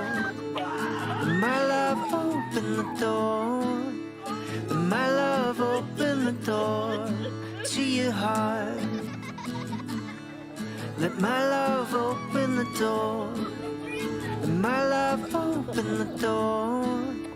Let my love open the door to your heart. We're the financial champion of Michiganders. Whether you're a goal-getter or dream chaser, an empty nester, or up-and-comer, anyone in Michigan can bank with us. Michigan Schools and Government Credit Union.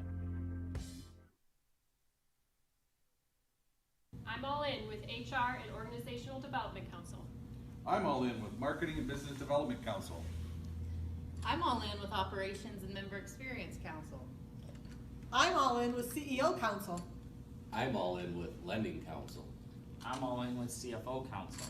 I'm all in with Technology Council. Our credit union is all in with CUNA councils.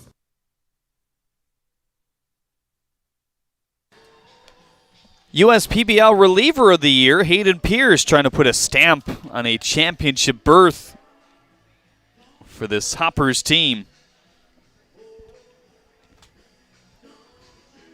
He'll face the top of the order, Connor Bagneski, Keyshawn Lynch, and Ron Williams Jr.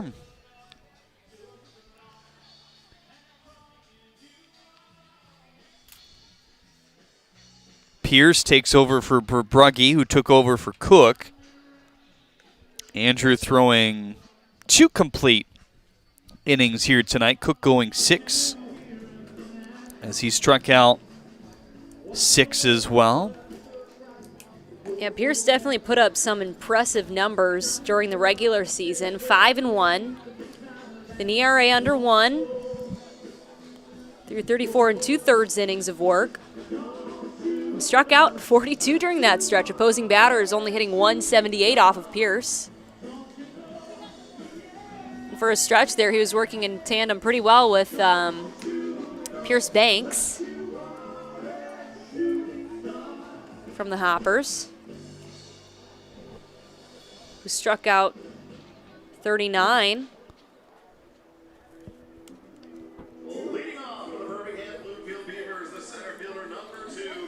Connor Bagneski has walked twice here today. That's all it takes for this lineup to maybe get something brewing.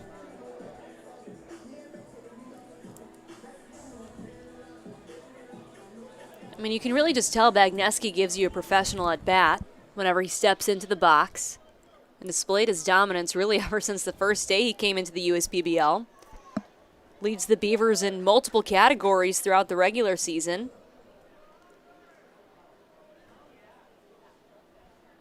First pitch to Connor here.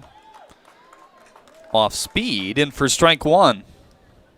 Well, the team in batting average, on base percentage, runs, hits, and a lot more. Yeah, really ever since he got enough at-bats and plate appearances to qualify, he's been right up there as one of the better players in the USPBL. And he can really see the ball well. It's well over 300 against righties from the left side.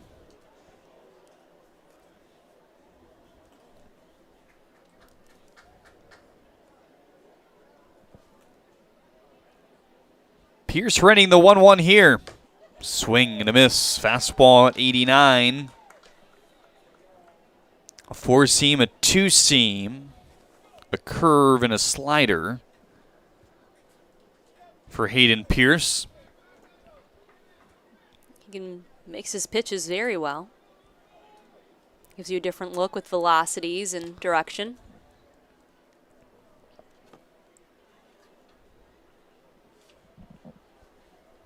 Readying the 1-2 here. Shot to Castellano, rolls up his glove and just able to snipe him over at first. Ooh, yeah, he bobbles it there at second, but is still able to make the play.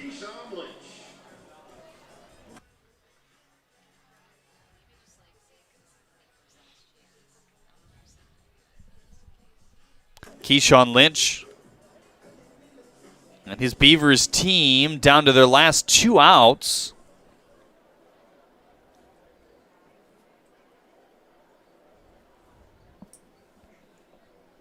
Keyshawn today reached once, hit by a pitch back in the 3rd. Beavers need a base runner here to really complete this comeback bid. They scored single runs in inning 5, 6, and 7. All the output for the Hoppers in the 4th and 5th, 3 in the 4th, 2 in the 5th.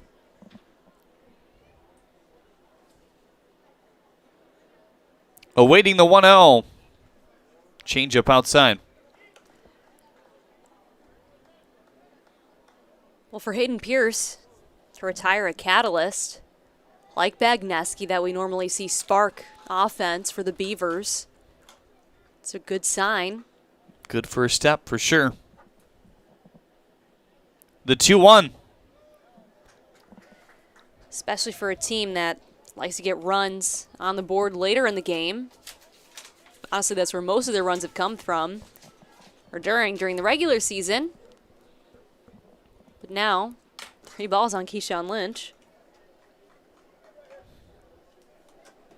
We've seen quite a few 3-ball counts in this game. Can prevent the 4-pitch walk. We saw that at the beginning of the 7th, and that was the only run they cashed in that inning. 2 leadoff walks have scored in this game. The other off Adrian Cook in the 5th.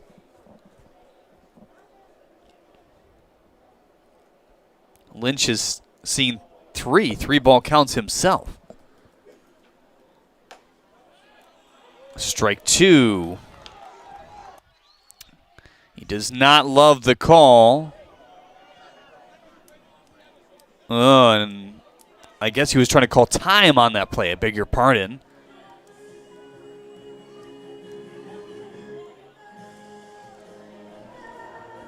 And they're not going to necessarily let this drag out too long if you're the home plate umpire here. I mean, there's nothing you can do at this point, unfortunately.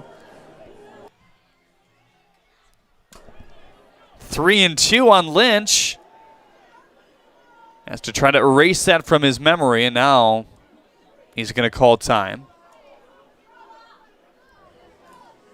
Maybe to prove a little bit of a point there. Well, you don't want to get thrown out at this point in the game. And 2 outs left for the Beavers. Not a lot of players on the bench available for Ed Campanella either. 3-2, liner foul.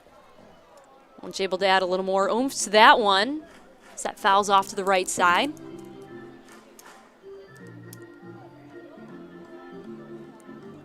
Pierce, plenty to play with on a 3-2 count.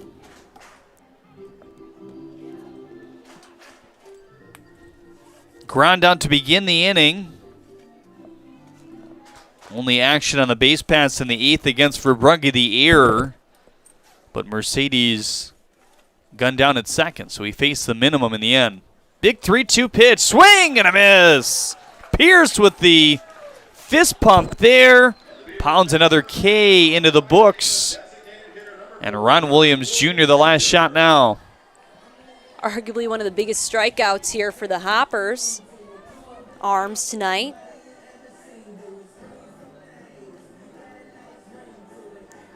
Elijah Celaya, the one Beaver available on the bench here today with Spencer McGee, really there for emergency purposes. That was the 10th strikeout of today's game, Jeremy. They struck out 11 last night. A point of emphasis coming into this game for Ed Campanella. Wanted to cut that down in half if he could, but Cook starting doesn't help that cause.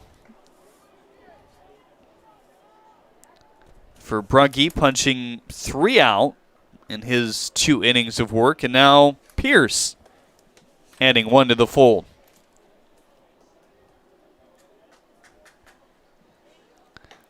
.10 pitch, fastball in there for at 90 miles an hour, 1-1.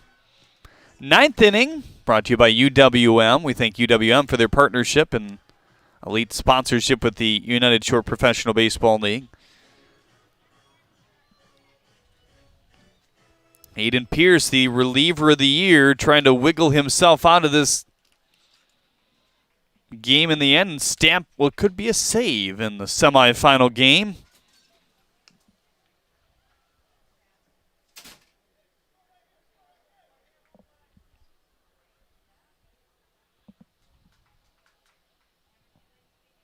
Infielders are back. The outfield playing at pretty normal depth here. Center fielder McConnell back. Nobody on and 2 outs. Dips in the slider. Outside. I think Pierce was hoping for the strike call. All it takes is 1 base runner for the Beavers here. then things get ultra interesting with one swing of the bat potential.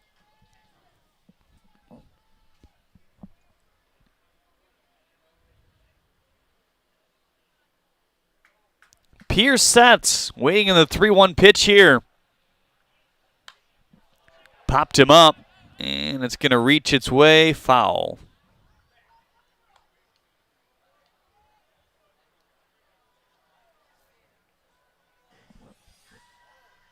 Five runs off 7 hits and 2 errors for the Hoppers. 3 runs off 4 hits and 1 error for the Beavers to this point.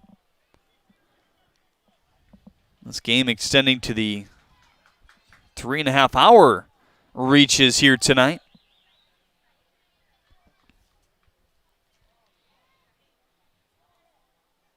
Beavers hoping this isn't their last strike of the season.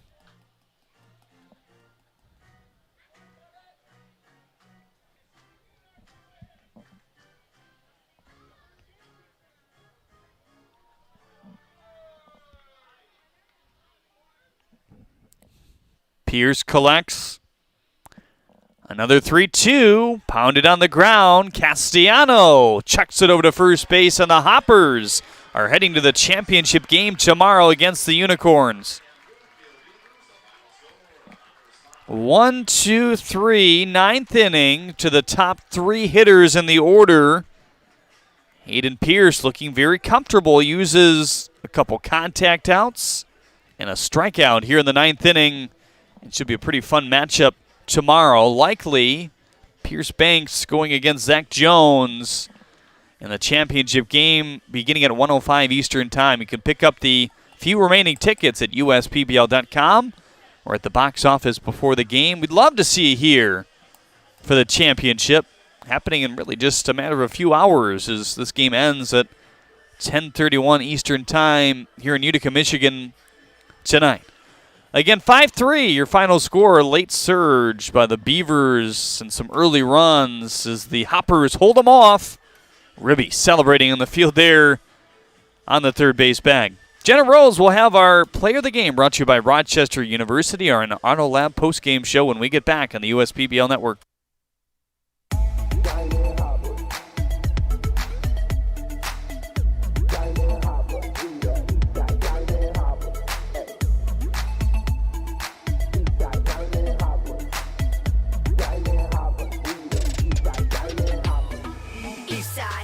Diamond Hoppers, ain't too many of the teams can defeat us. You on the sideline, warming up the benches. Need a lesson, I can show you, I can teach ya. You see a Diamond Hopper fan, point 'em out. 8, 5 ball, catch a frog, walk it out. 8, every time we score, I'm throwing up my diamond. Both hands in the air, same timing. Let's rock. Diamond Hoppers, Eastside Diamond Hoppers. Diamond Hoppers, we the Eastside Diamond Hoppers. Diamond Hoppers, Eastside Diamond Hoppers. Diamond Hoppers, we the Eastside Diamond Hoppers.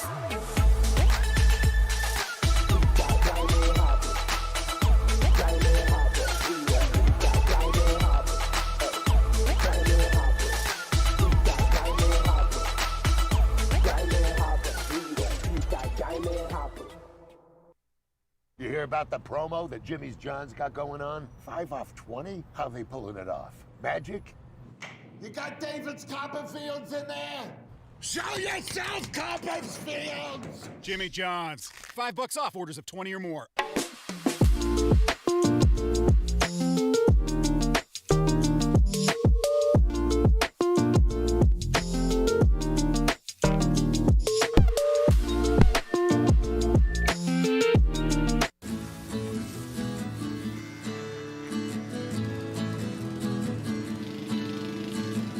People keep repeating that you'll never fall in love. And everybody keeps retreating, but you can't seem to get enough. Let my love open the door. Let my love open the door. Let my love open the door to your heart. Let my love open the door. Let my love open the door. Let my love open the door to your heart. I'm all out of love. insurance, switch to insurance. They're saving me so much. They covered my car and bundled with my home. I feel so secure to say I love insurance. Hello, AAA Insurance. Goodbye, insurance. Hello. Insurance. Get a quote and save up to 20%. New flooring from the Carpet Guys is as easy as 1, 2, free. 1, just call the Carpet Guys for fast, free, and home shopping. 2, get massive warehouse direct savings. And 3, I mean free, as in 4 years of interest-free financing. That's 1, 2, free, but only for a limited time. So be wise and call the Carpet Guys at 855-4MY-GUYS or visit carpetguys.com today. Be wise, call the Carpet Guys at 855-4MY-GUYS.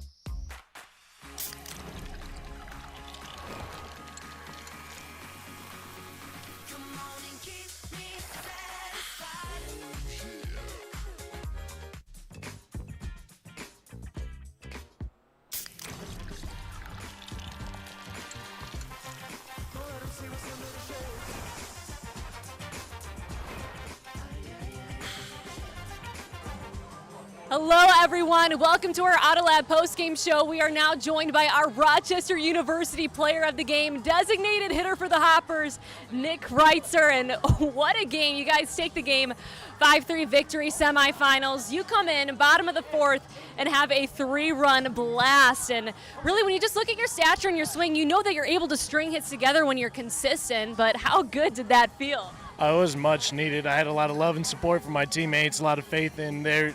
I had a bunch of them come up to me and say, we're feeling one from you today, so I had a lot of confidence coming from that. Yeah, we were all very excited in the booth, but you went up against Dan Monet for the Beavers, and we didn't really see him that much during the regular season, made his way over from the Pecos League. Did you have anything in mind when you were stepping up to the box? Well, I know the first bat, he got me with that changeup off the end, and he was throwing it very well, so I was sitting changeup and it was just fouling off the fastball, and it ended up working out. And, you know, heading into this game, were you guys anxious because you know that you were going to be here for the semifinal game, but you had to watch the Beavers in the Mammoth square up yesterday? No, the whole locker room was really chill. We were all having fun, grooving. It was just another day for us. It was another day at the ballpark. So we got another one tomorrow, and we're going to be ready to come out and roll out. Yeah, and you guys are used to facing the Beavers throughout the regular season, but they kind of have this knack to really bounce back in the latter stages of the game to put runs on the board. How proud are you of your defense to get to this point? Oh, great. Our defense did awesome. Pitching staff overcame adversity and came up and made plays we knew we could, and our pitchers just came in and shoved. It was great to watch, fun to watch. Yeah, and what were the messages? We got to just go back to that 3-run home run. How was it to greet your teammates after that? Oh, I was so excited. I lost my voice. I was just screaming, having a great time, and they met me with so much energy. It was a great time. And, you know, your guys are gearing up to play the Unicorns in the championship game tomorrow. And throughout the season, did you imagine yourselves getting to this point?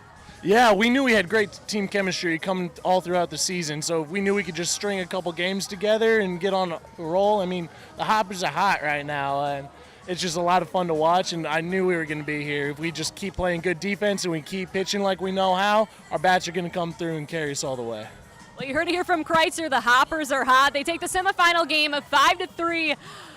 Man, what a good game. Kreitzer, thank you for joining us.